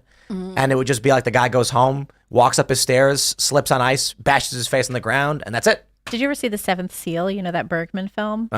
So death comes for this guy, and the guy's like, okay, well, I'll play a chess for it. And they yeah, that old movie. Yeah, it's an old movie. It's yeah. 70s or something. Yeah. Yeah. I like that. How one many of better those than did Final they make, Destination. though? Just one? It was really just the one. So Final Destination is a bad concept, and then they made it 12 times? Seems I don't think it's a unnecessary bad to concept. me. I just think The Seventh Seal probably was really good. I like that movie. I've been flying a lot lately, and I noticed the service on these planes have become really It's unbearable. bad. I don't know if it's a start of Pete Buttigieg's recruitment of his diversity and equity inclusion recruitment, but it's been really, really bad. No, I think it's cultural breakdown. It's everywhere. 'Cause it's in restaurants and everything, too. Yeah, everything. It's not just planes. Yeah, it I is would say. everywhere. It's everywhere. Everywhere. Services It's falling to the floor. It's crazy, too. Plus tipping culture. Right. Oh, It's kind of that's out of control. Right, like I go to Starbucks and then there's like a tip thing that pops up and it's like, $1, $3, $5 tip, and I'm like, bro, I ordered a $2 coffee. And then I there's ordered like something online from a store, like a small business, and they asked me to tip, and I thought, no, I don't think you get stores. Well, I was at Starbucks when we were in Des Moines, and the tip jar said, on a scale of $1 to $10, how attractive are you? And I was like, brilliant, but kind of crazy that we're getting to the point where it's like, can I get a $10 tip, sir? So I went to this place, Anytime Fitness, to work out in the morning as I woke up. And there was no workers there, just a fob. They trust people to go in with a fob. So I'm like, this is great. I was going to pay for a day pass. So I worked out there. Great little fitness place. Then I went to the pizza place next door, and I just ordered a salad, and the tip popped up. I'm like, even at a little pizza place, they got the tip popping up, and we've become like almost like a guilty culture now. You feel almost like That's how I they're feel. pushing you to feel guilty that you have to give $1 or Right? two. Or like Nobody the wants tip to do at their the jobs. Self-checkout. Nobody wants to do the jobs they're doing. I don't know what it is they want, but I will say that the millennial generation and large portions of the younger generations want to do literally nothing. Somebody's got to do the work and make the food. And what's happening is maybe it's strong men make hard times. For the previous generation, we're like, here's my job. This is the job that I do. It's the job I have. Now it's like, I have to go to work today. I'm going to half-ass it. And it used to be a common thing when the cashier or the waiter was nice. Now it's like a rarity. Wow, that person was nice. It's like, whoa. Well, and goodness, yeah. there's all these things too. Like I've been seeing, different, things online about job interviews, and it'll be the person being like, so this person came in for a job interview. They wanted to work only 4 days a week. They wanted to know about the work-life balance. It's a starting position. They wanted 150 to start. And it's all of this sort of crazy stuff. Like, what happened to the thing where you take a job, you want to do well for your personal life, you want to do well professionally, and so you work your ass off, you work overtime, you come in early, you stay late. I've done that with jobs I hated, I do that with a job I love, but like I've done that with jobs that I just don't like. And I think to myself, I'm grateful to have a job. I'm grateful I have health insurance. I'm going to work hard not to get fired like somebody else just got fired. It's not going to be me. Do you think part of it is that there's no vision for the future with the young generation? I think the younger generation is so weirdly hopeless and dark that they're sort of like, there is no motivation to do anything, right? They don't aspire to anything greater Nihilism. because nihilism. Like it's the same thing when they talk about climate change and they're like, well, I don't want to have kids because I don't want to burden the climate with my children and my children with the climate or whatever. Like having more kids makes bad weather. They feel like they work in these Thank you, endless Serge. jobs that sort of go nowhere. They feel like they don't create. Everything is faceless. Like they are sort of numb to everything around them, and so there's actually no momentum behind their choices. Like when you talk about, I'm going to work this job really hard because maybe this isn't where I'm going to be forever, but it's the job I have right now and it could get me somewhere else. Like you are a forward-thinking person. Plus, there's Everybody this wants whole to be the main concept. character. Yeah. But like, be the main character. The main character doesn't always have $150,000 a year and 4 days a week and and main work-life character- balance. Guys, Sometimes the main character just works their ass off. No, the main character in Shaun of the Dead was lazy, half-assed, had terrible ideas, got his friends killed, and he's still the main character. Or There you like go. on Reels or TikToks, they have these things that girls talk about, like rom-com jobs, where they like are What's a rom-com It's like job? it's like jobs that I will leave for tip. No, I'm just kidding.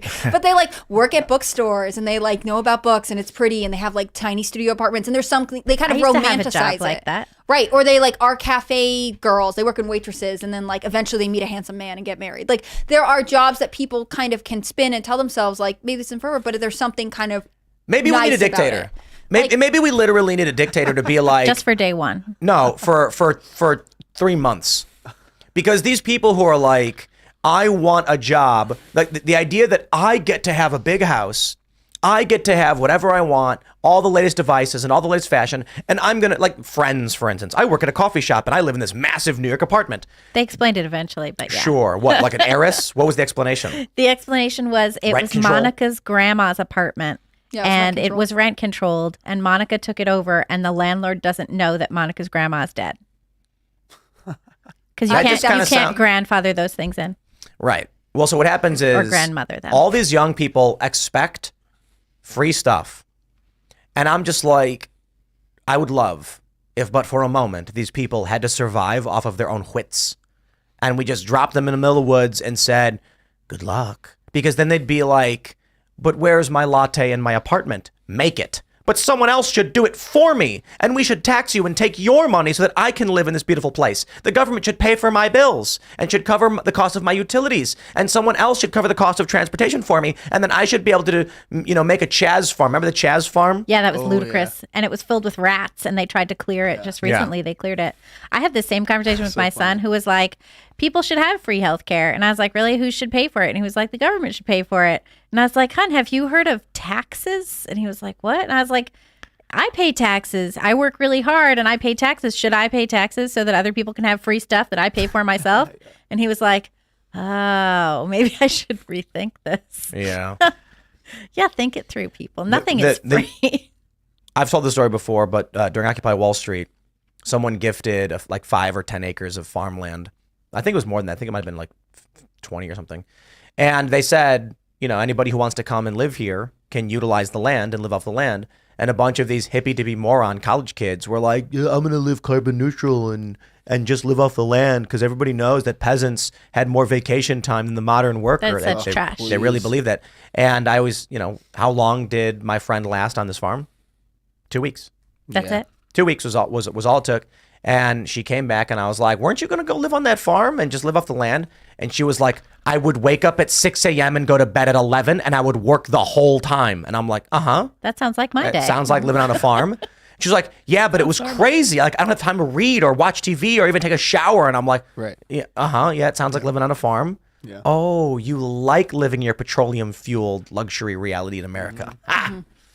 I like it. That's why I work think for people who are willing to work hard decide that there is something worth it, right? Like maybe you have a family feed and you just have to do it. It's necessity. But then I think also people who like what they're doing, who are interested and passionate, feel driven. And I think that's the problem. The young generation coming up is that they feel nothing. They are ultimately negative. We are standing on the shoulders of giants in terms of the technology. I was crossing the Williamsburg Bridge one day, and I just thought to myself, how amazing that so many people came together to build this thing so that I can leisurely walk across this river where normally it was rather difficult. And that was just, it's just there. Mm-hmm. I don't pay for it. There's 3 river crossings downtown. It's really, really amazing. But now we have so many people who don't know what it took to build that. And I'm going to add one more to that. We're not just standing on the shoulders of giants who have lived in the days of yore. We are standing on the shoulders of slaves in foreign countries and third world countries who are mining cobalt and other rare earth metals, and their teeth are rotting out of their faces, and we don't see it at all. That's So when the these crazy thing. activists are like, Yeah. we should get rid of fossil fuels and all that stuff, I'm like, well, you're the first to die. Like, you know, when Greta Thunberg is like, we're not going to wait till 2030. We must stop now. I'm like, that chick would be dead in 3 days. But the other thing, too, is No you have Joe refrigerated Biden pushing for all of the solar and pushing for EVs and lithium battery fueled things. And see the that's Teslas in literally Chicago? just, that's actually pretty funny. The Bunch of the dead robots. the dead robots, the car graveyard. Everywhere. But also, we're saying, like, you know, instead of using fuel from America or fuel, you know, fossil fuels, we're just going to have kids do the mining and we're going to use their labor. But look, that's the Joe Biden thing. And there are people who are like, we can automate this mining. No, you can't. Maybe eventually we can get to this point, but humans, especially, you know, children, they got those little fingers that are good for digging around in tight spaces. And so in these foreign countries, Google search the videos of the cobalt mines. I mean, this is big news, where you have just like 10,000 people all just sifting through the mud and dirt to find this stuff. And that's what is this is how you live in luxury. But we're going to go to Super Chats. But I guess, because a lot of it, by popular demand, everyone is demanding Brimcast uncensored. No way. So fun. I guess. Okay. So instead of I hope you guys both want to stay and Tim's going to go to bed. Well, yeah. No, it's well earned. That's not me being mean to Tim. That's saying please also stay. So it's not just me talking to the camera. But we'll go to Super Chats. Nowhere to go. I'll stay. Good. Yeah. I love hostage guests. Smash the like button, subscribe to this channel, share the show with your friends, and head over to timcast.com. Click join us to become a member. And at 10 p.m. on the front page, we will have the first official uncensored Brimcast IRL. Normally we do the members only uncensored show at 10 p.m. But because I'm operating on about 3 to 4 hours of sleep, I am, it's actually pain I'm feeling all over my body from lack of sleep. Once we wrap the Super Chats, I'm going to bed, but Hannah Claire will run the members only, taking calls from you in the members only Discord where you can talk to us and our guests. Not me, though. I won't be here. Just like I planned. I made it snow for this. I said, wow. Here's an opportunity.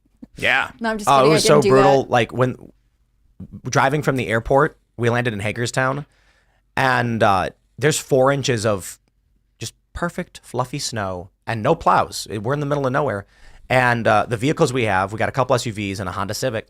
We had to drive 20, 30 miles an hour the whole way back, slowly sliding, because there's no plows and salt in the backcountry roads or anything like this. So, oh man, it took so long. I get really impatient with that. Like I grew up in New England, so grew up with snow, things like that. But then when you're driving and the condition is just such that you cannot speed up and there's no plow and you just have to go slow, I start to just like get the jitters. Like I'm like maybe it's worth speeding and flying off the road. Yeah. But then once we finally got back to the house, going up the driveway 10 feet, and then slid back down. And it's like, ugh. But we're going to read Super Chats. Raymond G. Stanley Jr. says, moral compass doesn't point north. A dream of hers is to bomb the earth. Absolute bird brain, bat-ish crazy. Everyone meet no teeth moving Nikki Haley. Manipple has the first Super Chat saying, foist. That is correct, sir. You've won the prize. All right. I hope they keep score on the Discord of who actually gets like the most amount of firsts in a month, and then their chatter of the Maybe month we or can do something like that. I wonder what the legality is of doing a contest where it's like we will track every day the first Super Chat, and then whoever has the most at the end of the month gets a gift. Yeah, or like I don't know, 10 grand or something. Well, okay. Whoa. Wow, that's a really nice gift. And suddenly a bunch of people are jumping in the chat. I think that would qualify. Does that count All as of a sudden, your subscriptions went up big time. It's 10 Well, grand, it's not but a it's subscription, all but I think credit that would- on to our Teespring. The reason why I say I wonder if that's the legality, because it sounds like a lottery almost. Because everyone's going to be paying $2 to try and get it, and then. But we're not saying it's a random chance. It's you have to be first. But then it's a sweepstakes. Like if you call in this number, And there have to be free ways to join sweepstakes, I think. Aren't there? Isn't that a thing? Yeah, I like think with we Publishers can't do that for Clearinghouse, sure. you had to like have a free way to.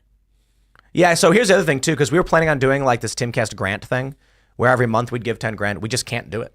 Yeah. And so I have given people money in through other ways, but you know, basically the legality of it is, we want it to be like if you're a member and you're working on a cool project and you share with us, we will help you fund that project. It's not legal. You're not allowed to do it. You can't. That's so weird. You can't because if you require someone to be a member with a chance to win money, you're engaged in illegal gambling. Yeah, it's gambling. And I'm like, yeah, there's a judging criteria. And they're like, the way you do it is you don't have to be a member and an external panel decides who gets the money. And then I'm like, yeah, but we're trying to do this for the community to invest in this stuff. So basically, someone who's never supported the show, doesn't really watch, pitches something. we can't ask them if they're a fan of the show and they support any of the work we do. They get the money, and then someone who's worked really, really hard and has been dedicated, I'm like, so we really can't do it, unfortunately. So we can't do any stuff like that. Anyway, Jacob Barrity says the Never Nikki message needs to be pushed with every ounce of energy we have. Nikki is a candidate for the Democrats because they have no one. What if something happens with Trump court cases and is disqualified? Nikki. That's right. Or maybe Ron DeSantis. Oy. I gotta be honest, I'll take Ron. Yo, if Trump gets knocked out and it's Ron versus Nikki, Ron's got my vote. And you know what's really funny? Because I was saying before, like I wouldn't vote for him over the AI image debacle. Then Nikki Haley jumped in, and I was like, Lord help us. I've realized my mistake. It could get worse. It's a good lesson for all of us to learn. But maybe that's the real plan. They were like, look, Ron's not popular. We need to make him look more attractive by relative comparison. It's Ron's backers who are like, Nikki, come on, join the race. But they're like, we need Ron to look better. You know, this super long primary season we live in, it's never ending. At least it really hyper-focused on their personalities, and you couldn't get around it, right? So you really shined on who really Nikki is and who Ron is, and it's part of our culture now. It's just never. Man. I wish we didn't live in this never-ending cycle of running for office. Since 2015, it's never ended. Yep. Never. That's crazy. So crazy. People make money. I feel like it it was just January 6th yesterday. I remember when we started Timcast IRL, like Don't forget January 13th. Yeah. some of the first clips we did was like reviewing Sonic the Hedgehog and talking about aliens, and then just politics became pop culture. Every day it got crazier and crazier and has been ever since.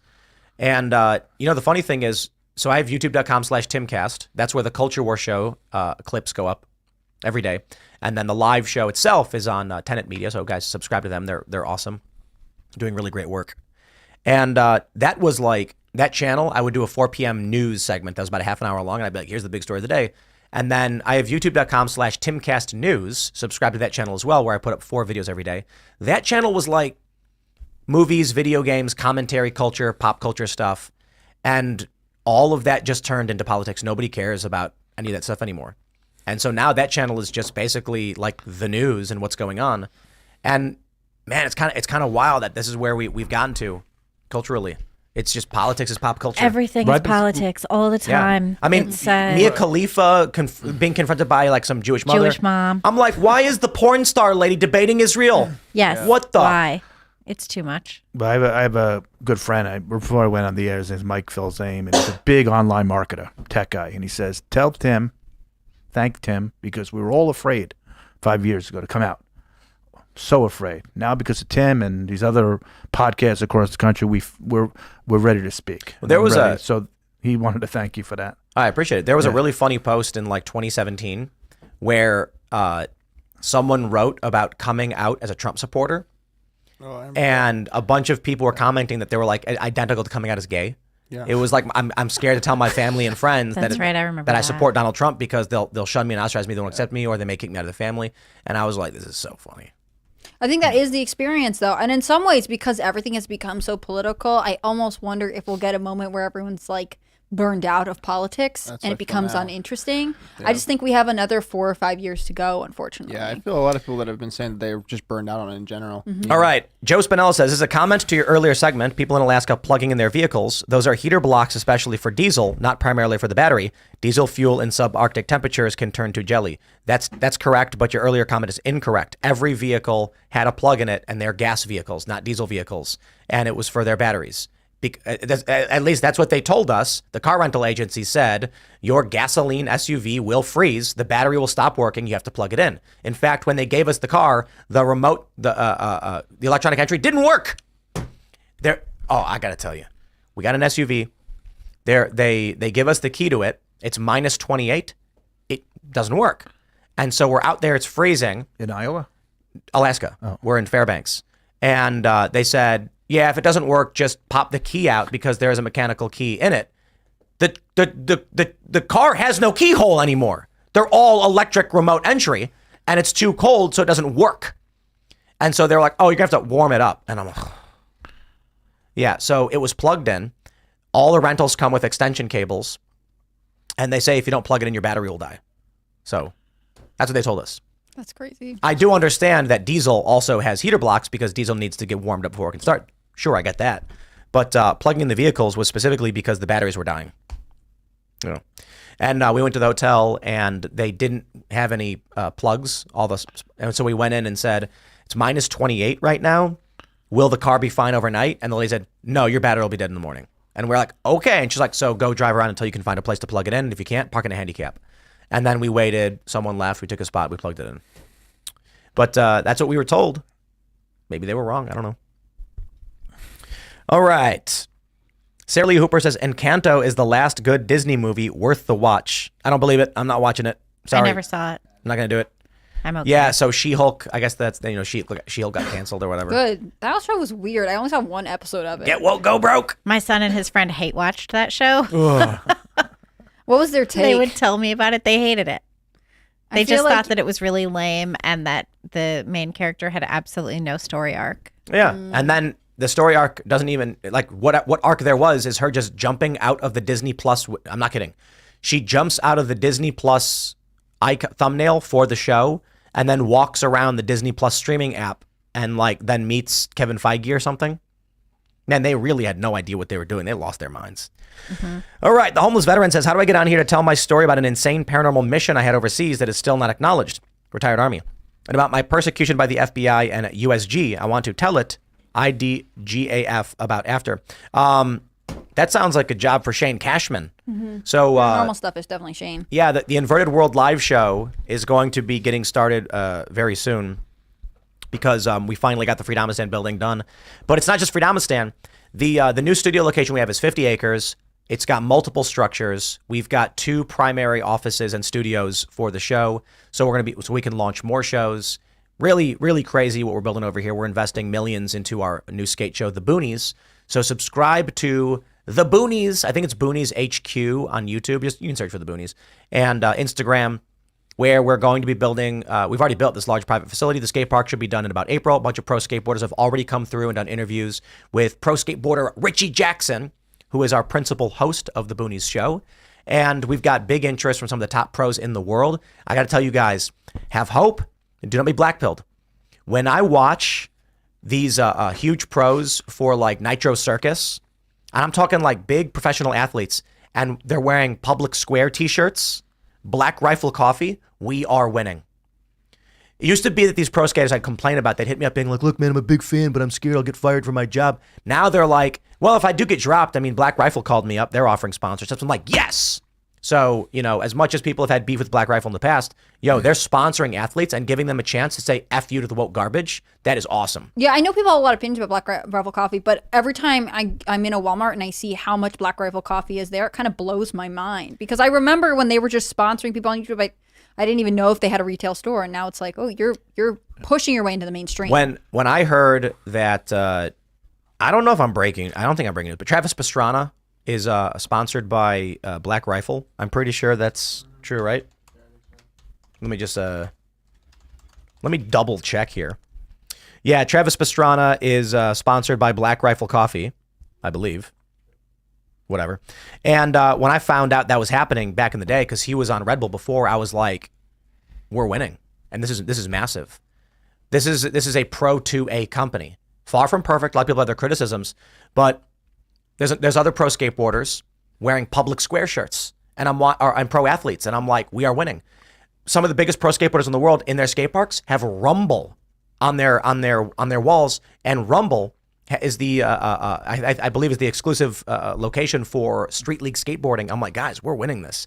Now I'm getting hit up by some of the biggest names in professional sports, in action sports, saying like, we're huge fans. We're gonna come out. We're gonna skate, scoot, blade, bike, all that stuff. And I'm like, this is it. Young people are going to be pulled in this direction. We're going to believe in freedom, meritocracy, individual responsibility. This is how we do it. Good fun. I just wanted to say, with regard to Disney, did you guys see the new thing that they came up with, which was the first deaf Native American amputee superhero? Echo. Yeah. Yeah, but I don't have an issue with it so much as they're making it about that, because imagine if Daredevil was like the first blind superhero and the whole show was just about how he's being oppressed for being differently abled. Mm-hmm. So when they're like, we're making a show about a minority deaf woman, I'm like, no, hold on. We like Daredevil, okay? He was a kid. He got blinded. So he attuned his senses. So now he has like super senses and he became super great. Blindness does not make him. It actually makes the character really interesting. Like in the scene in Spider-Man when he's sitting at the table and the brick flies through the window and he catches it. And they're like, how did you do that? And he's like, I'm a really good lawyer. Like, it's great because a blind person should not be so good at this, but he's a superhero. So if they're going to make Echo, who's deaf, it needs to be like, look, Daredevil is blind and he has echolocation because his ears are so good, but it's also his weakness. Loud noises go, and he falls. What are they doing with Echo? She is a minority amputee deaf woman. And then they do a bunch of cringe stuff in the trailer it's about being deaf. And it's just like, oh, come on, man. That's the lame part, is when you make it about the thing as opposed to about a story or a narrative or something organic. The only place that's worked is A Quiet Place, right? Where like the daughter was deaf, but it worked out in this world because gave this family this advantage. They already spoke sign language. Like that's when I felt like that played into the storyline well. Big Champ says, Buenos noches, Tim and friends. I'd like to recommend Youngstown, Ohio for your live show. Being the halfway point between Pittsburgh and Cleveland, you'd be sure to draw a good crowd. Penguin City Brewery as a possible venue. I'm pretty sure Youngstown is where during the Occupy protests, the police and firefighters joined in the protests over the corruption in government. And then the government went to the police and said, we'll give you anything you want. The cops said, you got it. Turned around and arrest all their co-protesters. Wow. I'm exaggerating. Like, that's medieval. The cops got what they wanted and then turned around and said, okay, everybody, time to go home. Reminds me of, I think it was Family Guy. Peter Griffin's protesting the new supermarket, the super center that moves in, like it's Walmart or whatever. Mm-hmm. And then when he goes in to complain now from a job, then he turns around, walks out and says, you are trespassing and you are required to leave. That's the reality of a lot of people, man. They'll sit there and scream and protest. All you got to do is offer them cash. And then all of a sudden they're like, I'm with you. This is true for a lot of these leftists. I make a wager. Maybe we can do an undercover show to prove this point, really destroy some of these woke far left extremists. Undercover footage where you go to some far left Antifa person and then just legitimately offer them cash to do a job that they would otherwise protest. And when they say yes, then be like, oh, hey, look, here's this guy you think is a big eco activist and environmentalist. We offered him, a 6-figure job working on a petroleum rig and he said yes. Well, it's because I thought I could do more good. Yeah, okay, please, dude. But also work. I just feel like that's the thing that they're going to be averse to. Yeah, you could be like, hey, you've got a bunch of followers on social media. We'd be willing to pay you. Like, hey, we agree. We're trying to save the environment, but help us do the right thing and spread the good word about the good work we're doing and why petroleum is good. And we'll pay you $20,000. And they're going to be like, okay. There were a bunch of, or I saw this report that gas stations were trying to give sponsorships to lots of like young social media influencers to be like, come to my gas station. It is cool. Which I thought was kind of funny. Gas stations are always cool. Yeah, but the fact that you have to pay an influencer to tell you that's weird. Wyatt Caldenberg says, HCB, do the after show. You are smart and well-read. You and Libby can do it. 3 Collins and small talk. It's time to move your game up a level. Dude, thanks. This is career coaching from the chat over here. What a hype. You guys are fun. And then Christopher Lambert says, Brimcast, Brimcast, Brimcast, Brimcast. I'm not putting the energy into it. I'm tired, but there's like 15 exclamation points there. Well, I appreciate this. Oh my gosh. Serge texted me, I will say, during the show being like, so are you being serious about this? And I was like, it's yours and it's Tim's idea that I do the after show. So I'm glad the chat's in support. I'm happy to do it. That's the point of having other people work at this company. It's just the after show, but it keeps the... So I can't ruin it. I mean, it's behind the paywall. Well, no, it's like... It's an opportunity for the guests to call in and ask questions. Yeah. No, I'm happy for it. I really like our members. I did over Thanksgiving, Raymond G. Stanley Jr. walked me through how to use our Discord because I'm a boomer, and I got to talk to people in the Discord, and they're it's such a cool community. I'm glad that we've been able to cultivate it somehow, or at least bring them together in a central place. So the event we did in Iowa, I think we're gonna end up losing, low 5 figures on doing that trip because it costs over $100,000 to do. Wow. In order to get 9 people, because we have people who produce the show, manage the venues, work with guest relations and stuff, and security. The only way to do it is if we fly out on a private jet. Only way to make it possible. And I'm not some hippy-dippy eco-activist. I don't care if you're flying on a private jet as long as you can afford it. But if you're a hypocrite, then I'll make fun of you. So, it's like, so last week on Tuesday, as soon as the show wrapped at, 11, we got out the door, got in the car, drove straight to the jet, landed in Iowa like 2 a.m, went to bed and woke up to start producing. I'm sorry. That's not what happened. The flight got canceled because of the weather, did the morning show, and then left that morning. landed and then did the nightly show. Then coming back was also extremely brutal. We were sponsored by Based Records, BASTE Records. Super grateful for their help. Excited to work with them on some music projects too. And that helped cover a bulk of the costs, but not all of it. We sold tickets. The ticket sales cover almost nothing. And so we lose money doing it. But I think it's incredibly beneficial to the company, and I think it's incredibly beneficial culturally to have these on-location events where people can come and hang out and actually watch the show in person and ask questions. But one of the plans I think we're going to do, we've been advised by some bigger companies, is, and this is Luke's idea, is to do super private like VIP dinners between $5,000 and $10,000 per ticket, not for individual regular people, but for businesses who wanted to have private meetings. And it's not because we want to make money, it's because we want to fund the show. So it's like, if we want to do more events, here's the restriction. We reach out to sponsors and say, hey guys, we want to do a stage show in this place. It's going to cost, here's all the costs. We'll show all of them to you. Stage production, camera, equipment, rental, security. And people don't understand how expensive security is. Seriously, if you've got a presidential candidate coming down, they're going to be like, 7, how many exits in the building? How many entrances in the building? 8? I want 2 guards at each entrance. Okay, those are $50 an hour people. And so all that's super expensive per day. But this way we can actually put it out there and be like, if we can't get a sponsor, we'll try that approach, because we've actually had people say straight up, they would, like, we've had people be like, hey, I will give you X amount of dollars to just be able to come and do like a private meeting with you guys. And we're like, why don't we do a dinner? And so I think that's one opportunity to help fund more of these things, because we've got people who want us to do, once a month or something. And I'm like, bro, that is so brutal. Like, people don't sleep. Got to get on a plane. The only way that's possible is with a lot of money. And then everyone says, okay. And we're like, okay, well, then you help fund it. And they're like, okay. And I'm like, all right, well, we'll give it a shot. We'll see what happens. So that's one idea we might do. And, we'll see what happens. But I think the next event will have a series of like ultra VIP private dinner tickets, which is basically what politicians do when they're like, hey, it's, $5,000 for a ticket to come have dinner with me. But ours is going to be like, you come have dinner, then we go to the show and you help put that show on, and we'll give you a shout out and a thank you for sponsoring the show. Well, Trump does a fundraiser. He charges for clicks, photos. Really? Beforehand, yeah. Just to get a photo, $25K, something like that. $25K for a photo with Trump?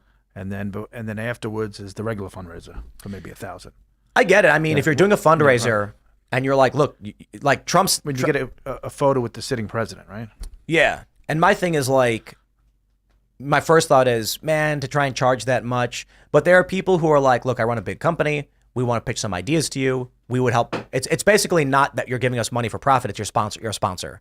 So these are like, you get to have private dinner, and then you're also a listed sponsor of the show at the time and stuff like that. So I think it'll be fun, and that's what we'll try to do. So that'll help us get more events and allow us to travel to more places. All right, the real Raul Camacho says, MAGA Swami, Vivek VP, make it happen. He would be good. He would be good. I don't know who would be better, to be completely honest. I know who politically and market-wise could be good, but Vivek is, Vivek is a good weapon for Donald Trump. You cannot win an argument with that man. Like, the media will try to go after him. He's going to run circles around him. Very, very smart guy. Very smart. And very articulate, right? What did Joe Biden say about Barack Obama? Do you remember that? No? No, what do you... No. Joe Biden said something about Barack Obama was articulate. Didn't he say for a he was black man or something? articulate? Yeah, it was something like that. Boy, that would be, This guy is our president, and he was his vice president. He didn't say it like that. He said something But it akin to probably that. was basically like that. I mean, somebody must bring in this golden retriever immediately. Actually, if Trump said, called him Vivek, take over my press conference today, it would be amazing, right? Because Vivek is incredible handling the press. He did Almost say just that. almost as good as Trump. Yeah, in 2007. He said, you got the first mainstream African-American who is articulate and bright and clean and a nice-looking guy. Dude, Biden's a scumbag. But the MAGA extremists are racist. I know, right? This is... What? Wow. He said, that's a storybook, man. Jeez. Oh, man. All right. Classic Stang lover says, doesn't cabinet members have to be approved by Congress? Would they allow Vivek? I don't think they have to be approved, right? Cabinet members? No, that's just like you hiring your staff. I think so. There's certain positions that have to be approved, confirmation, but those are like bureaucratic positions. Mm-hmm. All right. Get a pair with Sully says, Tim, Dems infiltrating Republicans the same as what the Whigs did when they went extinct. The Whigs took over the Democrats completely and remained prominent in reps. The first Republican president was a lifelong Whig. Yes, Lincoln was a Whig. Huh. You know, it'd be really funny if Republicans infiltrate the Democratic primary and then nominate Trump. And then Nikki Haley wins the Republican, but Trump's the Democrat.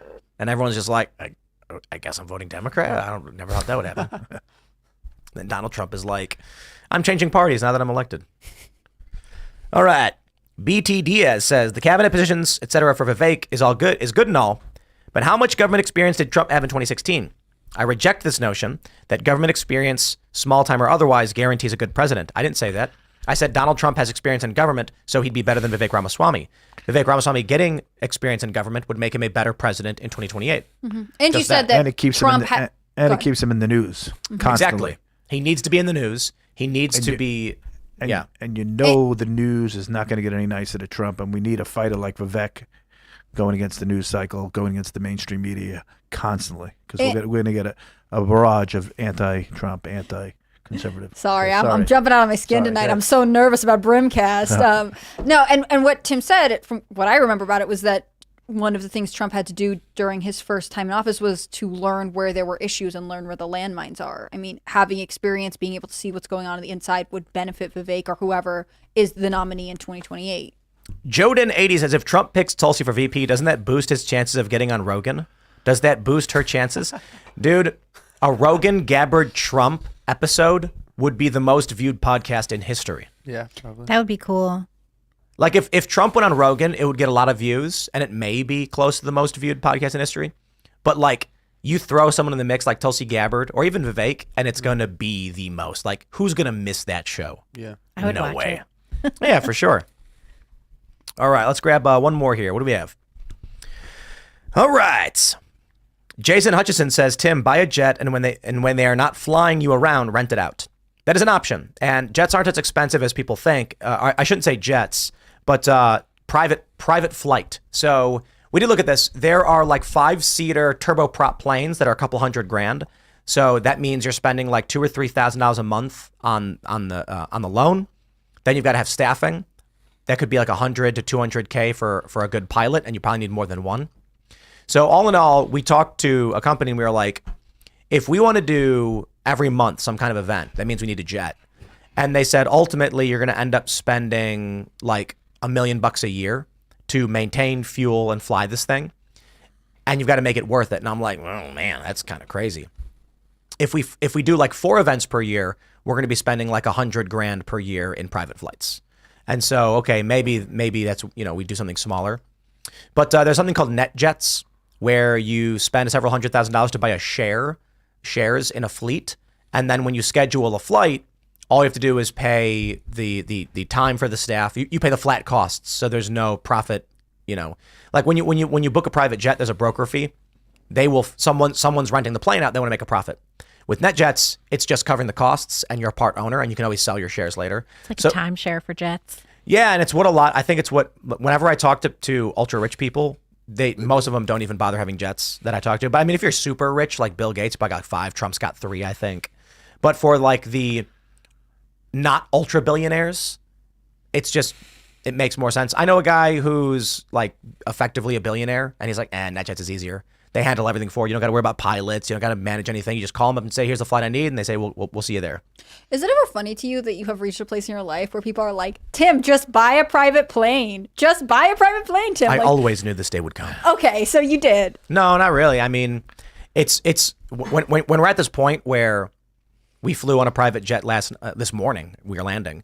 And it's funny, I'm thinking about it, how it's not fun. Was it NetJets? No. Did you use NetJets? I was a broker. It was a regular broker. The first plane we got out there was great. It had Wi-Fi on it. The flight back didn't. You never know what you're going to get. Because basically what we do is we call a broker and we say we need a flight and say, here's what we can find for you. And then you got to pay these ridiculous fees and it's massive and it's expensive.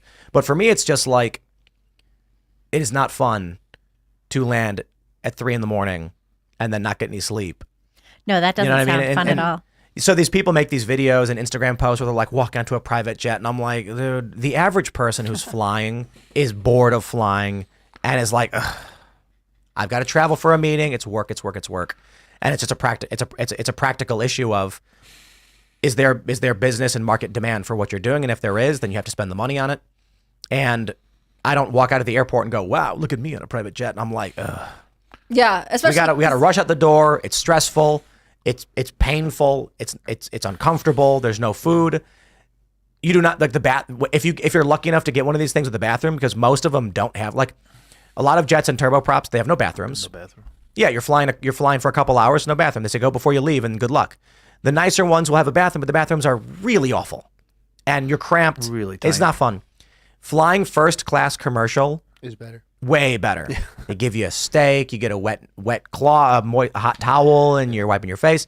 But then you got to go through security and deal with all that BS. And so in the long run, it's like I can't go to an IAD to fly at midnight to catch a show in Iowa and do this stuff. So that's where we're at. But we'll wrap it up there. If become a member at timcast.com. Go to timcast.com, click join us. Brimcast Uncensored will be coming up in a few minutes. And you can follow the show at Timcast IRL. You can follow me personally at Timcast.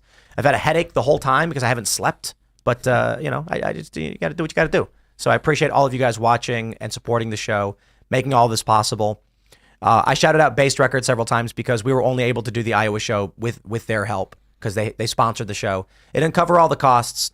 You guys as members made it possible and picked up the rest. So shout out to all of the Timcast.com members for empowering us and the ability to make these shows happen. I'm going to go to bed, but I appreciate all of your support. Adam, do you want to shout anything out? Thanks for having me, Tim. And we'll have some great. I got some great spots to tell you for your tour, and hopefully we'll see you in New York. New York and Miami again. Yeah, I think Miami's absolutely yes. New York will probably be like outside New York somewhere. Long Island. maybe. Yeah, maybe outside of New York State. Maybe we'll figure it out. But thanks for hanging out. Yeah. Are you on social media? Should people follow you on? At Adam platform? Matthew is my Twitter handle. Adam5PR is my Instagram. Cool. What about like Niagara Falls? Yeah. Yes, let's go to Niagara Falls. That sounds fun. Yeah, does sound fun. Pittsburgh's out of the question. That is heartbreaking to me. Yeah. I'm Why? What so happened to sad about Pittsburgh? it. They're without naming any of these venues, the general idea as conveyed to me is they're all basically like, if we book you, Antifa will burn down the venue. Damn. Come on, Pittsburgh. Not clarifying. I don't believe anyone has explicitly said anything like that. But It's they're been- scared. Is the The problem. vibe is, as I'm described, it seems like, I'm being very careful, their concern is that Antifa will burn down their venues if they host us. I still wish we could do a show somewhere in Pennsylvania because I think it's just such an interesting time to be in Pennsylvania. What But about Harrisburg? Harrisburg. We may have a big West Virginia one coming up. Ooh. good. I love Instead West of Pittsburgh. Virginia. Great. Also a good place. Not far away. Okay. Yeah, Yeah. which is one of the benefits for Pittsburgh for us. Right. But yeah. Well, that's too bad. But hopefully our Pittsburgh-based friends could come on down to West Virginia. I'm Hackler Brimlow. I'm a writer for SCNR.com, and I am the host of the one-time only after show called Brimcast.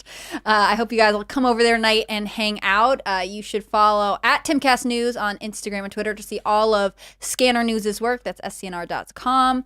If you want to follow me personally, I'm on Twitter at HC Brimlow, and I'm on Instagram at Hackler.b. Guys, thank you so much. And maybe I'll see you later. Libby, I was so glad to see you tonight. Yeah, it's great to see you too. I'm Libby Emmons. I'm the editor for The Post Millennial and Human Events. You can find me on Twitter at Libby Emmons. You can check out all the great work we're doing at thepostmillennial.com and humanevents.com. And you can subscribe also, which would be great, at thepostmillennial.com/subscribe. And I am Serge.com. You can find me pretty much anywhere on the internet at SERGEDOTCOM. Spell it out. I'm going to get that URL soon. We're excited for this Brimcast. All right, everybody, head over to timcast.com, click join us, become a member, and you can watch Brimcast Uncensored, the first ever official episode coming up in a few nervous. minutes, and I will be sleeping, and I will have Yu Yu Hakusho on in the background. Thanks for hanging out. We'll see you all then.